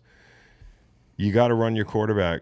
He's got to be a guy that factors into the run game. And if last week was any indication, I think he's trending up. And when you're dealing with, like, overhang players and backers that are maybe not getting as much time, like, I would test their eye discipline, and I think the run game is going to be the key to this deal for sure. And the middle of the field, obviously, we keep talking about this. When you got problems at linebacker, which they do, like, getting the ball to Keaton Mitchell out of the backfield would be a good look for them. It took a while to get him going. And by get him going, I mean putting him in the fucking game. And I think, to tip the cap, Zach Orr last week, whatever Zach Orr was doing last week was working, because, and the Bengals had the ball for most of the game, but they just kept drying up or turning the ball over or allowing quick pressure because, they turn a 3 technique or something like that loose. I think there was a lot to build on in the secondary last week for them. Obviously, you're going to hunt a matchup like Marlon Humphrey, which has become a little bit of a soft spot for them. But I do like the Ravens a little bit in this spot. I mean, the fact that the Patriots started the season, they were just so stout on defense. They weren't allowed any, like there was no rushers getting over 50 yards at one point for them, and then now over the last 5 games they've allowed 100-yard rushers on them. So just having the thought of Derrick Henry coming in there, and like you said, if Lamar decides to use his legs, it's going to be hard for the Patriots to stop that. And like you've been saying, we said already, if Spillane doesn't play, it might have to be a points race. It might have to be a points race. Right. It's going to be a situation where maybe who gets the ball last, like one of those situations. Yeah. But I think if Spillane doesn't play, it's going to be more of a ego for that defense in that front to be like, hey, like we're just not going to allow the Ravens obviously are going to come in here and want to hand the ball off to Derrick Henry, running down our throats unless we stop it. So like we're going to have to try to make them one-dimensional, stop the run as much as we can, control Lamar Jackson, muddle rush him, don't let him create things with his feet, and see if they can win the game that way. Yeah. On defense at least. All right, so those are the big games. The bigger games, obviously, Pats Ravens is going to be the nightcap on Sunday. Otherwise, I think I'm looking forward to a couple things in the slate. I mean, I'm definitely looking forward to, I think, the Chargers and Cowboys game. I think it's going to be interesting. Earlier, I called Nolan and I was like, you know what the most interesting thing about this game is? It's that, like, this is the grittiest team in football right now, the Chargers. They're winning, like, duct tape together, and they don't care how they win. And they're playing this team that, like, is synonymous with anything but grit, like, in my opinion. Like, and that's just Glitz. the Cowboys, right? They're glitz. They're more glitz and more glamour. I was watching Hard Knocks the other night. You know what I saw? What'd you see? You know Shotty's got hand tattoos? No. Okay. So after I proclaimed this the grit versus glitz bowl, basically, I decided before I talked about Shotty's tattoos that I made sure they weren't anything super personal. Obviously, his tattoo, it's personal. You know what the tattoo on his fucking hand says? Grit. I'm guessing not. Grit. On his knuckles? Yeah. Across the Like on his, like It's right here. Yeah. Yeah, like right here. Grit. Yeah, his Hard Knocks, he's riding in the car. He's got some tattoos on his hand. I think for Shotty, like this is still, obviously you want to stay alive, and this could be Cowboys elimination Sunday, right? And they're going to know that. That's the weird Cowboys part. still in it? No, they could be eliminated by Sunday. That's the weird part, right? There's your grit.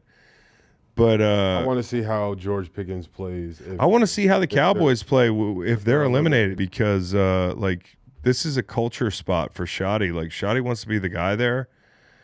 And I think he is the guy. I like Shotty a lot. I do. He was in St. Louis with me, and I'm not going to act like I knew he'd be this great head coach or something, but I always liked Shotty the guy. Mm-hmm. And I think he really fits there. I think he does. Like under the radar nature of that hire, and the way he's kind of put out some of the fires this year. Now, I think they're handcuffed. I think they were handcuffed from the beginning. When you ship off the best thing about your defense is kind of the problem.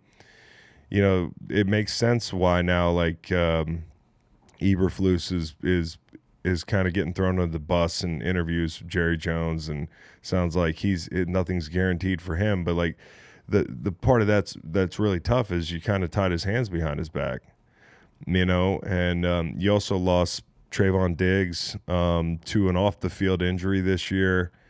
Bland was out for a while. I think Overshown, if he wasn't starting the year rehabbing from a terrible injury, and he's got a forearm tattoo here as well. Faith Family Football. Our favorite. He's the perfect Dallas Cowboys coach, bro. If he could just inject some grit into the team. Big Marty cursing at you, players like worse than Marty Schottenheimer. Yeah. Yeah. You whacking in the motherfucker you bitch your style from. You ain't gonna sell 2 albums if you press the double album. Admit Okay. it. While we coming out in the open. But yeah, but I think he's the guy. I want him to be the guy, and I think how the season ends matters for him, whether they're eliminated or not. And for the Chargers, man, I don't know how they keep doing it. I really don't. It's. I want to say it again. I think Harbaugh, if it's not for Shanahan being coach of the year, probably, I think he's got a chance to be that as well. I mean, they haven't lost as many stars as San Francisco, but they sure have like put their star behind the 8 ball. And I also think like these are 2 embattled coordinators. Like I think the court of public opinion on Greg Roman is always like, but you could do this differently. And the same week that Eberflus is getting second guessed in public by the owner, like there are some interesting storylines in this game no matter what. And for the Chargers, man, they just keep finding ways to win. So this is one I'm really looking forward to. By the way, on the Hard Knocks thing, I don't know if y'all saw this, but the turkey thing. What do you think the etiquette is on like one leg of turkey? Shared? No. That's what I'm saying. In Dallas, in that locker room, they eat off the same leg of turkey, bro. For what? After Thanksgiving, dude. Oh, they were doing. That's wild, is it not? Yeah, they were doing wild. They were doing That's wild. faith family football. Didn't one of them like on the was biting like right off the bird? Yeah, dude. They were doing. Jake Ferguson had his hand up the bird's ass. Yeah, that's what it was. And people were just like eating off the bird. But Dak Prescott had a turkey leg and was biting the turkey leg and then like put it in Shoddy's face. And Shoddy was like, fuck it. And then the other thing I'm excited about is the record watch. Myles Garrett hunting big game this weekend, Josh Allen. And you might think, damn, that's a tough guy to get down. He is, but he's taken a lot of sacks this year.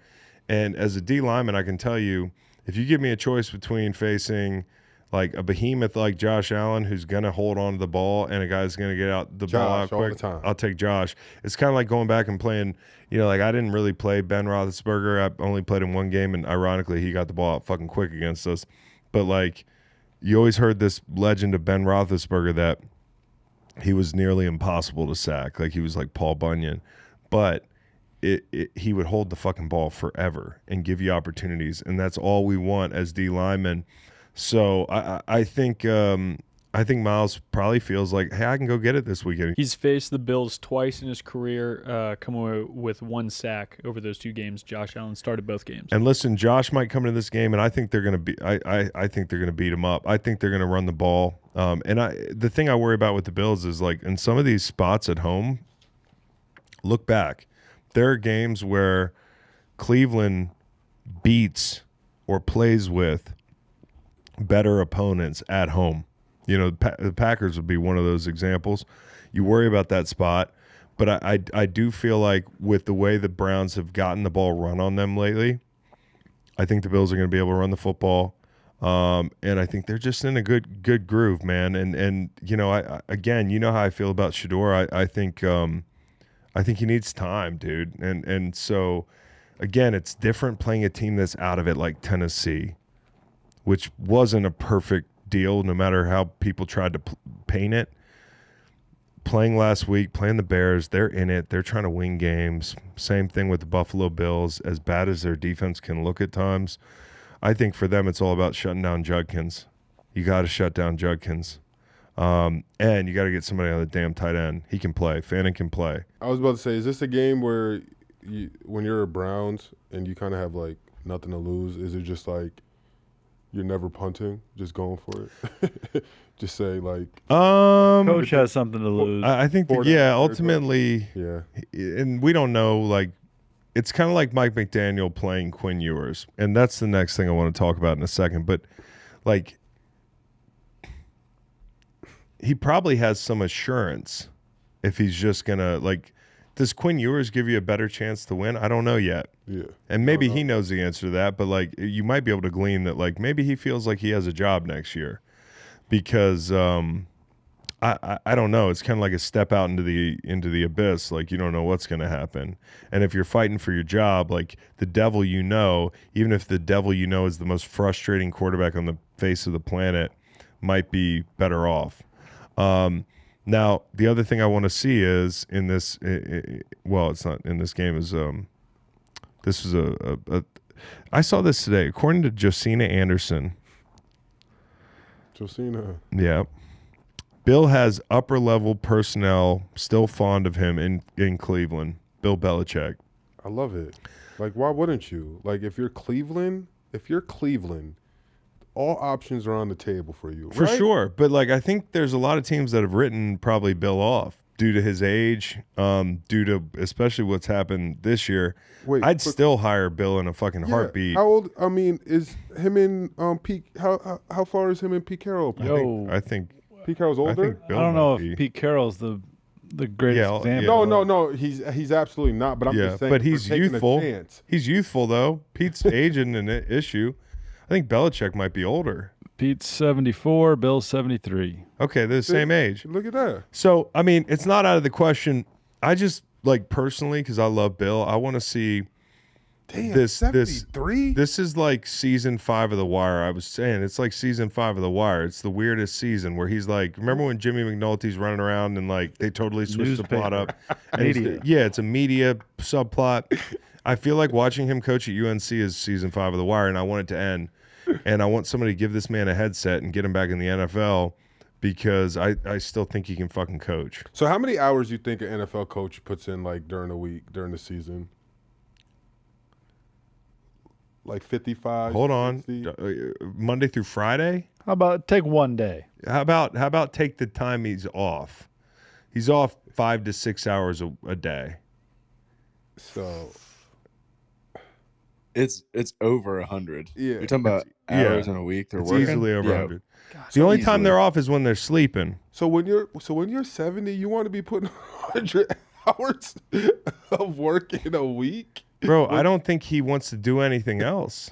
I don't think like he's thinking like I'm 70. I think he's like either he's alive or he's not. And as long as I'm alive, I'm going to be doing football. Or I'm going to dance recitals. Or I'm going to go to whatever. But and that part of it, I don't care about that part of it. Just fucking end season 5 of The Wire and come home, dude. Come coach in the NFL. Because I think it's more fun with him coaching the NFL. I also want to see the Chiefs floor. Not that I'm like rooting for them to look awful, but they haven't been in this situation like ever.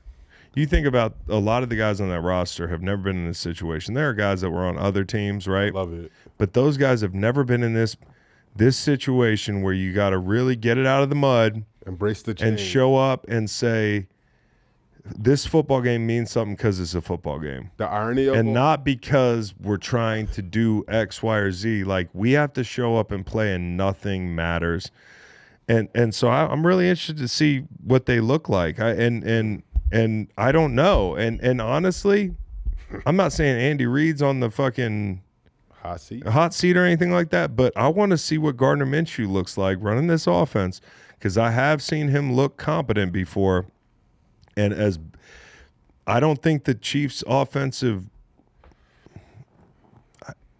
I don't think they had the mojo the last couple years offensively, and some of it's personnel, some of it's execution, and of course the coach lords over execution. And we've talked about maybe Eric Bieniemy being a factor in that whole thing, but I want to see, do they look like a well-oiled machine with a backup? Because if they don't, I think it speaks to one or two things, or maybe both. Like maybe the personnel is worse than you think, or maybe the coach has gotten a little stale. I just don't want to see Gardner Minshew look the way they looked at the end of the game there. Like, bro, it looked like they weren't ready. It looked like they weren't fucking ready. I know it's just a couple plays, but so I want to see how the Chiefs look, man. I'm interested in the loaf count. The loaf counter. For You want to see if Chris Jones plays? I want to see a lot of these teams that are out of it. It's Yeah. going to be interesting to see like what kind of guys are running through the whistle, like on defense, Yeah. things like that, just like we're talking about. But yeah, but for someone like Chris Jones, who has already had an issue with kind of loafing and taking some plays off, it's crazy to think the season is maybe different for them from that game against Jacksonville so many weeks ago. Yeah. The whole loafing and Trevor falling and getting back up. But yeah, just like you said, just from a different aspect, like for guys, if you've never been in this position, it's not like like act like you've been there before. But if you've never been there before, it's one of those things where it's like Easier said than done. yeah, exactly. Your pride is gonna like have to like take over in a good way to be like, hey, I still have to put good tape out there. I got to go out there and be a professional. Like people are still watching this, rather than just being like, this game means fucking nothing. I can go out here and possibly get hurt. I can ruin my offseason being hurt. There's so many different things you can really be thinking about to make you not want to play in these games and still feel like you should still get a check at the end of the day. The other thing from this Titans game or the Titans game is the news this week that Cam Ward wants to meet all the head coaching candidates. What do you guys think about that? He should. It's the number 1 pick. I don't. I don't know. I feel like that depends on how much. I mean, obviously, if you're picking a guy first, you think highly of him and you think that's going to be the person to possibly change your franchise. But after this year, how do they feel that highly of him to have him weigh in? I don't think they have a. Here's my take. Do you do it and not like and just do it to save face? I was just more surprised that so many people had such a visceral reaction to it because pragmatically, I know it's not a strong suit of football people, but football people need to realize that like he's the most important person in the building. Yeah, absolutely. And like so far at least from what I've seen, he's an adult. Like and he's motivated to win. Like, you know what I'm saying? And he's not one of these divas. He's not one of these guys that doesn't, unless there's something I don't know and he doesn't take coaching or what have you. This is the one way that I think the NFL, it's not the only way, should be more like the NBA. Not to the degree of like, hey, you need NFL players telling coaches what the fuck to do. That's not what's going on. And I think that's the misnomer here. He wants to get an idea of who's being interviewed.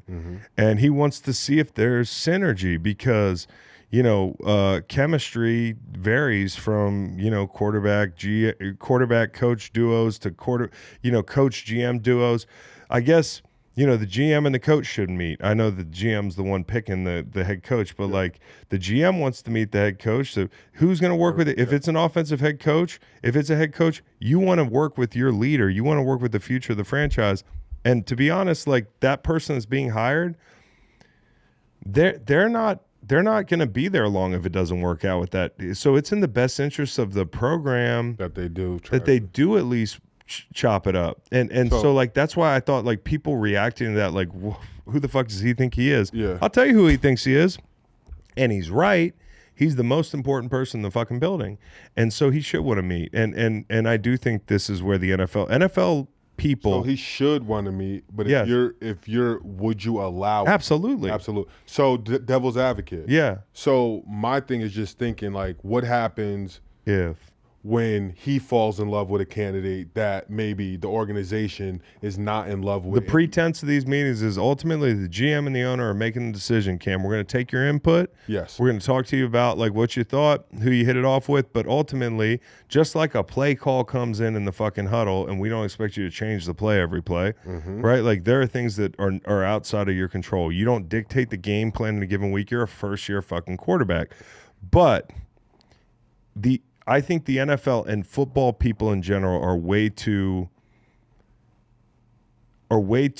guarded on this. Like, well, if we give these guys an inch, they're going to take a mile.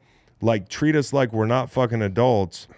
And I'm not, as a defensive end, asking to meet the head coaching candidate, but I do think the quarterback should. Yeah. Because legitimately, that is your best chance to not throw money at something that you're going to be like in 2 years, you're going to be fucking paying some guy's contract and he's going to be sitting at home because he didn't get along with the quarterback. So it's bad business, dude. I would, and if he were Johnny Manziel, and I love Johnny Manziel, but if he were rookie Johnny Manziel, I tried to pick an example that everybody would agree on. I'm not letting Johnny Manziel meet with the fucking head coach because I don't think he's an adult yet. And he would tell you he wasn't an adult yet. And you could pick another quarterback like anyone. I don't think Tyler Shuck should be meeting with the next head coach if Kellen Moore was one and done. Got a good one for you. What? Jackson Dart.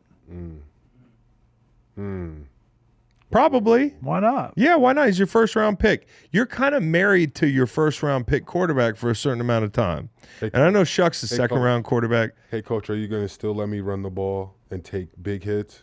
No? Well, we'll talk about that. Next candidate, then. Well, that's where we're going next. But there was this whole thing on the airplane about, like, there was a sideline reporter for the Titans that got fired this week because he talked too much about what was happening on the team plane. He was on a show and was telling people about how Arden Key got on the, after the Tennessee win against Cleveland, Cam Ward wasn't happy. He was like 14-28, like he was under siege. He just didn't feel like he put his best foot forward.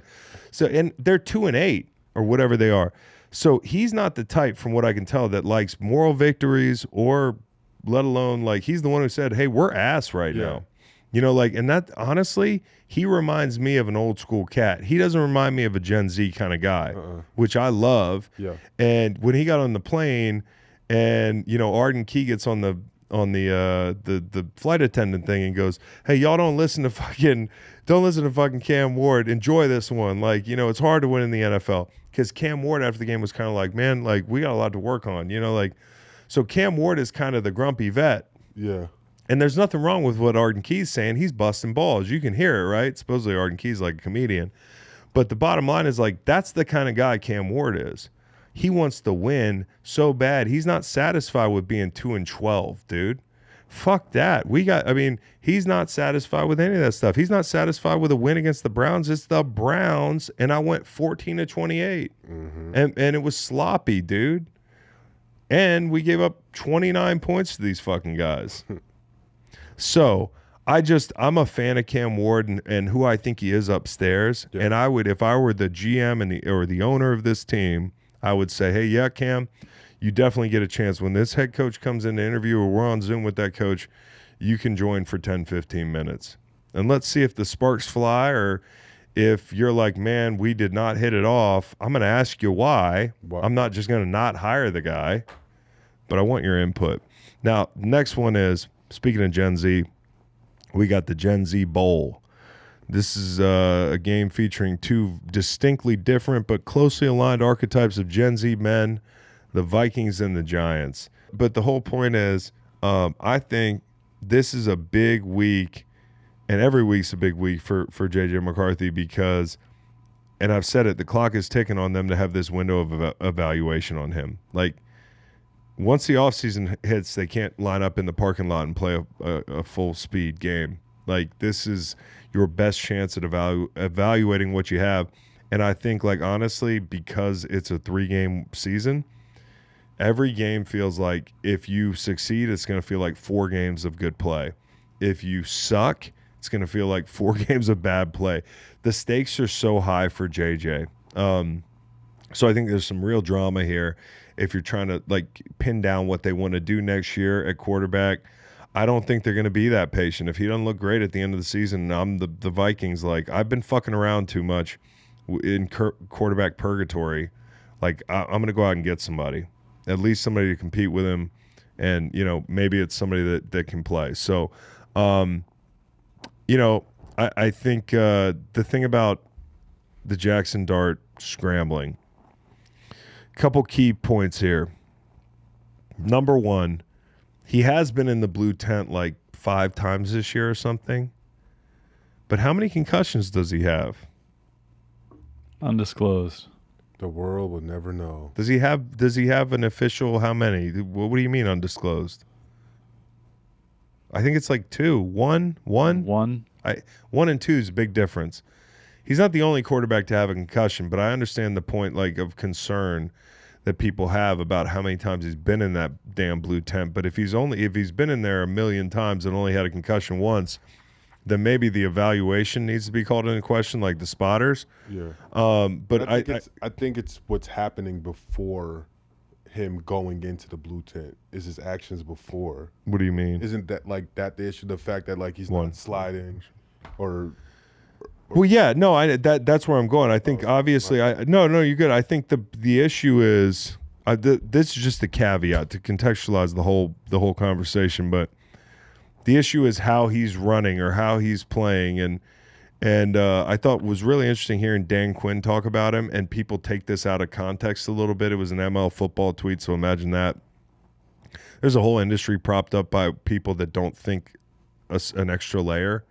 Like maybe they clipped the beginning of this clip and took it out of context, but go ahead and play the clip. He is a running back first, so this is a good hit by Ellis onto the sideline, all right? He is not looking, all right, to go down and get into the slide, so we got to go out ahead, fellas, all right? The quarterback is a very competitive dual threat guy, okay? He will try to run the ball like a running back. He will try to run you over, he will try to stiff arm. He doesn't really run out of bounds, he doesn't slide a whole bunch, okay? We can get the ball off of him. The ball is life, it is air, and we need it. The ball is life, it is air, and we need it. Okay, so that was Joe Witt and Dan Quinn. And what they cut off at the beginning of this thing was, it reads, because of the way ML football cut this thing, as like he's a running back. What he's saying is when he breaks the pocket, he is a running back first in his mind. And a lot of people took this as two things. Like, one, disrespect. It is not, because obviously this is clipped wrong. And then second, they took it as, like, I think some people were like, what does he mean? Does he mean like do some dirty shit? Or no, what he means is, and we've all sat in these meetings, this is a light compliment. Like, this is like a nod of respect towards Jackson Dart and his play style, but it's also a warning to his players. Like, number one, don't get embarrassed. And number two, take your opportunities. And while, the infrequency relative to how many times he's been in the blue tent, the amount of concussions he's had hasn't been that much. The point remains the same, which is he's putting himself in these positions where he's taking big hits. And just because he keeps popping up, playing the law of averages, I think as a Giants fan, you're like, damn, like, are we going to have to miss this guy for 2 games at a time throughout his career? Or, what's it going to be like? So far, that hadn't been the problem. But I think anybody who's logical can look at the thing and be like, well, if he's taking 10x these hits as the next guy, law of averages catches up, and I think ultimately we need you back there throwing the football. So I think what Dan Quinn's saying is, we respect the guy, but we're gonna try to tattoo his fucking ass when we get a chance, and it is legal. The hit that happened in the fucking Patriots game was dead legal, and it was a great hit. And if I'm coaching defense, I'm telling my guys, if he's on the sideline, lay him out. Yep. And we're also telling him, don't let him lay you out, because he will seek contact because we respect him. I do think he has to be a little bit smarter. He doesn't have to be, but I'll tell you, if Dan Quinn's saying this, everybody's saying this. And I think that's the overriding point. And so, like, when people ask, like, what's so dangerous about the way Jackson Dart plays, it's not just the hits, it's also the invitation of more of them. Yeah. Every week, somebody's going to stand in the meeting room and you are inviting the smoke. You are inviting people, because when a coach gives you a directive, like finish the quarterback when he's out in the field, you're thinking about that directive. The minute you turn your head, you're like, all right, all week we've been saying, burp this guy in the open field. The last was 2 years ago Eagles won? Or last year?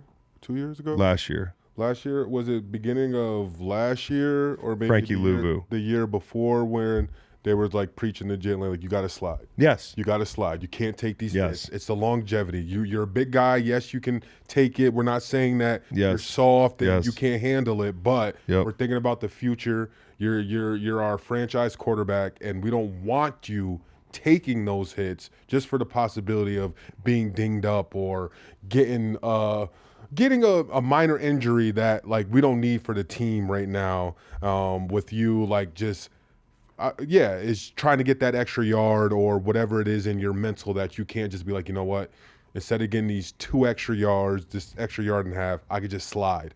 I could slide here, get to the next play. Yep.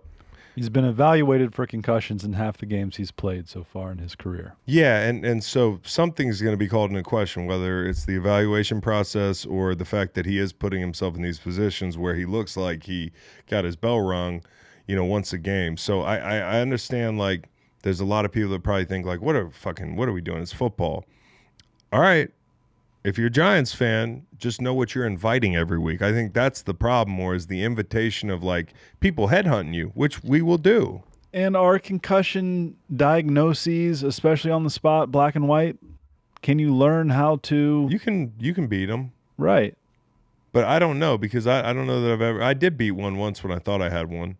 But I don't think they were trying that hard. I'll tell you that much. I think things have changed. What day is it, son? Where are we? I was like Santa Clara. I didn't just say San Francisco. I said Santa Clara. I'm in Durham, North Carolina. Yeah, exactly. Duke, yeah, exactly. With stars still. Get me in the game, bro. Get me in the game. The last thing is Quinn Ewers, man. I want to see Quinn Ewers. The line moved a ton, man. Come on. Do you think the line needs to move that much? You really think it's that big of a difference? Like, I don't know. I'm skeptical. I didn't give this out, but I'm really excited to see, because I think Mike's a good coach. And like I said, he might have assurances that he's going to be there. And I do think he's been handcuffed by the quarterback. And, like I feel like I should have a press conference or something. And I won't talk about it anymore, but I've been saying this for years.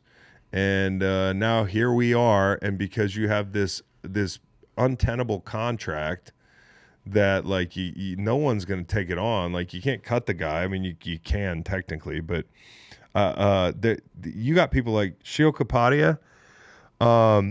You got him out here talking about, and I know he's not saying it's likely, but like when asked, hey, how do you trade this guy? It's like, it's got to be like an Osweiler trade. Like, people are going to have to Miami's going to have to throw capital in, dude, and be like, please take this guy. You know, example. I like. Look at Quinn Ewers, bro, looking like an Amish guy on Rumspringa. Doesn't he look like a guy that just fresh out of Rumspringa might not go back to the butter churn, dude? He's done with it. He's like, I saw hookers and blow, and it is over, man. He finds a way to beat Joe Burrow. That might be his life for the next few weeks. Quinn Ewers in Miami. I know he's cut that neck beard. But he's a talented kid, and we'll see. I mean, like, I think it's a difficult offense to run in some ways, but it's also very quarterback friendly. That run game, man, like, Miami's going to run the fuck out of the football. And if they can limit the really tough situations for this young guy, there was if you want to know what I saw when I saw it while Tua was torching people, I saw a guy who was unable to play off script. And in today's NFL, you have to be able to play off script. You absolutely have to be able to play off script. Everything's not going to be perfect.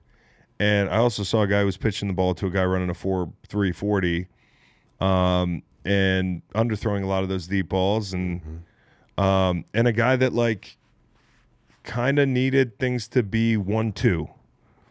But once you go 3-4, the panic set in. And so what you need a guy that can paint by numbers and get the ball out quickly and know where to go. And I thought Tua was a great timing thrower underneath. But then I need you to do the other things too.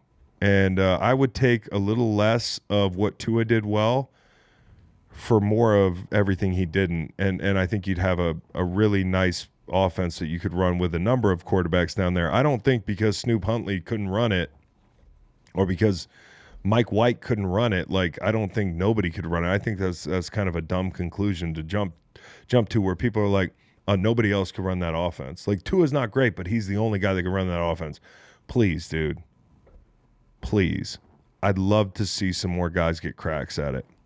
Big game for Mike McDaniels, too. Yes, it is. Maybe to show, like, hey, I told you guys so. Like, that's why I think they're going to be motivated. That's why I think you're going to get his best. Has to. Because he wants to prove, and I don't know, fly on the wall how he feels about Tua privately, but I know he feels like, damn, like, this dude cost me my window here. Like, they had a window. But I feel like, too, like, there was a window situation because of how much money they are paying to him. Like, maybe he's probably wanted to see Ewers or someone else get a fair shot in there. He drafted the guy. Yeah. He does want to see the guy. He drafted him. But here's the deal. He also probably, if they have no plan of getting rid of Tua, which would be a major plot twist, then maybe it's just like, hey, fuck, he shouldn't be playing. Like, it's just like, it'd be even worse if we got him hurt. Warning, this product contains nicotine. Nicotine is an addictive chemical, underage sale prohibited.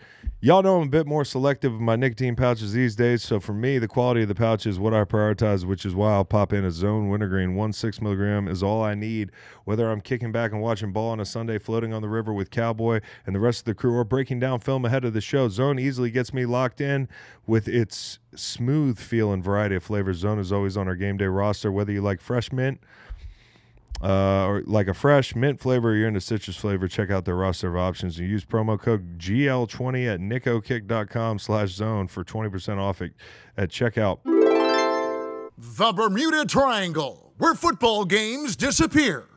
I don't know, Jim. This one might disappear.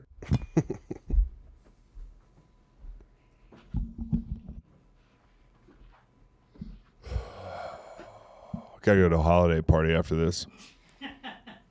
It's gonna be hard to get out of the Bermuda Triangle. I gotta be at a holiday party by like 8 o'clock for a 20-minute cameo before kick.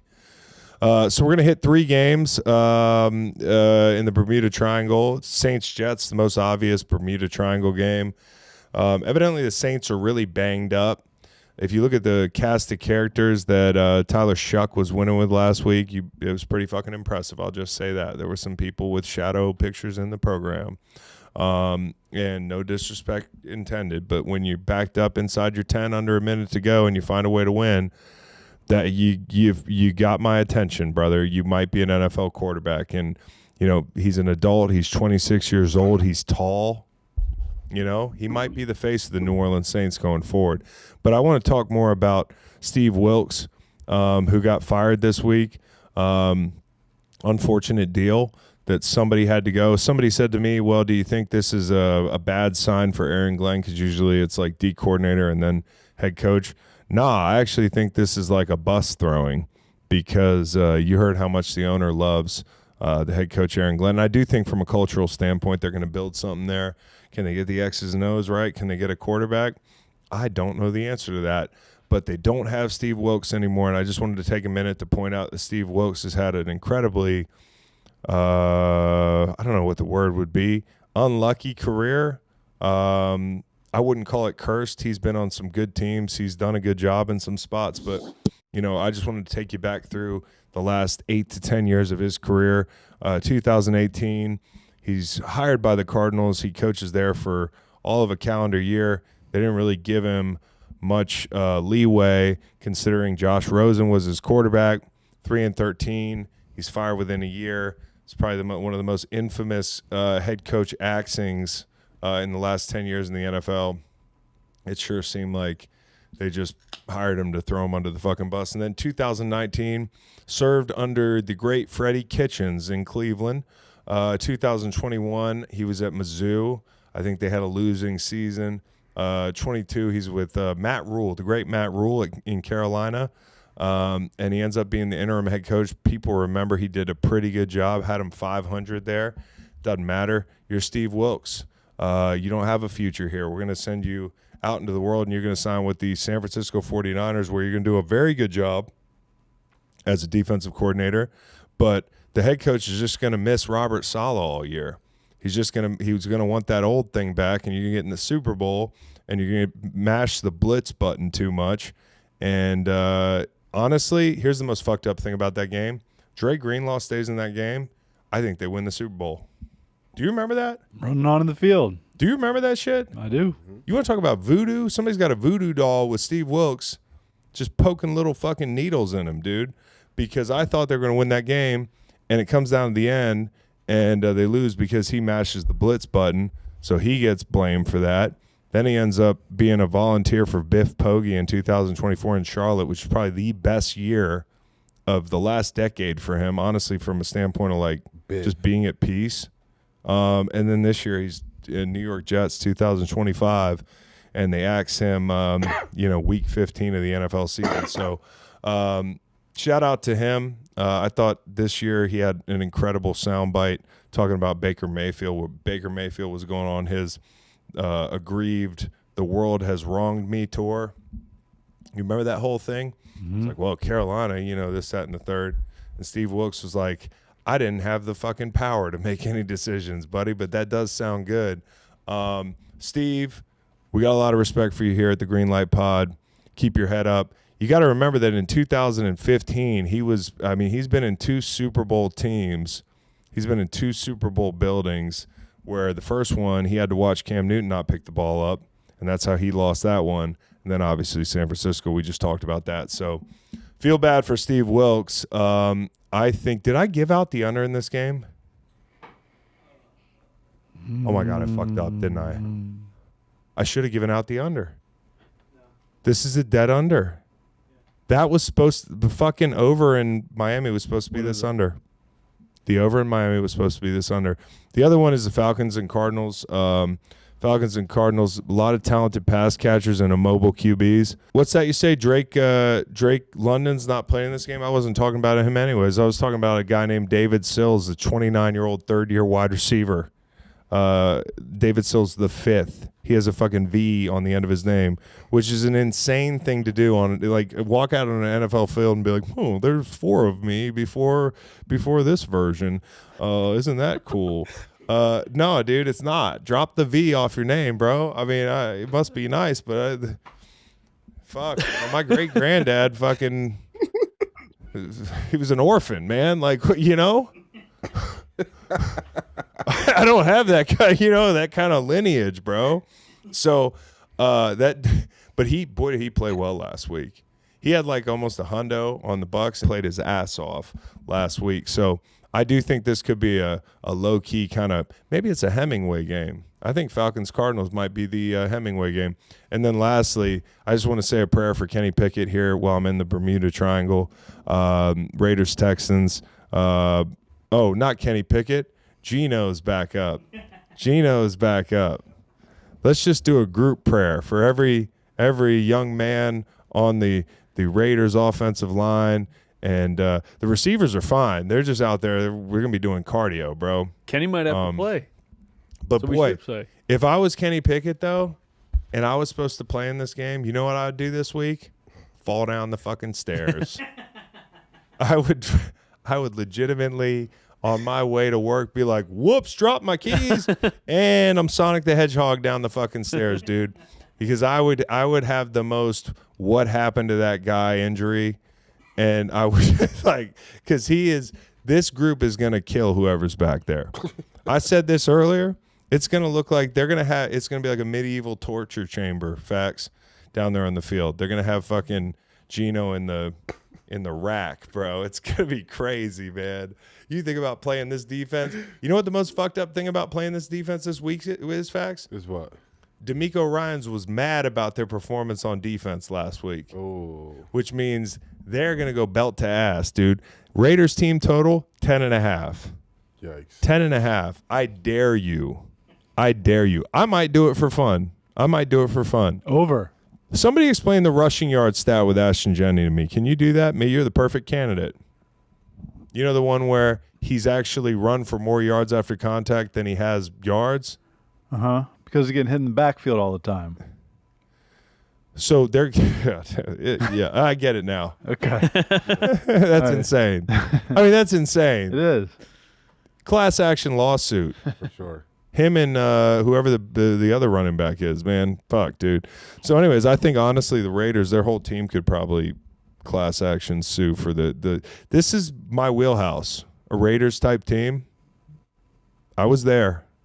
Legit. Wouldn't you say we were kind of Raiders adjacent? Just less more eyes? sustained. You guys used to have trap games at the end of the year where you used to beat teams, right? No, people had trap games against us. We didn't have trap games. Oh, yeah. Every game was a fucking there was no trap game in sight for us. They were the trap. And as a Jags fan, I hope this is a trap game for the Texans. Ooh, I don't think so. I don't think so. Man, New Orleans had a trap game once. We were like 2-10 or something. They were like first in the NFC, and they came in town, bro. And what they didn't realize, they were like, oh, they're cruising for a bruise, and we're going to beat this team so bad. They came in town. What they didn't realize is St. Louis is a baseball town. And we had just won the World Series. So that fucking place, David Freese was in the building, and that place was electric. and we beat the shit out of them, dude. And when we had a Halloween party that night, it was awesome.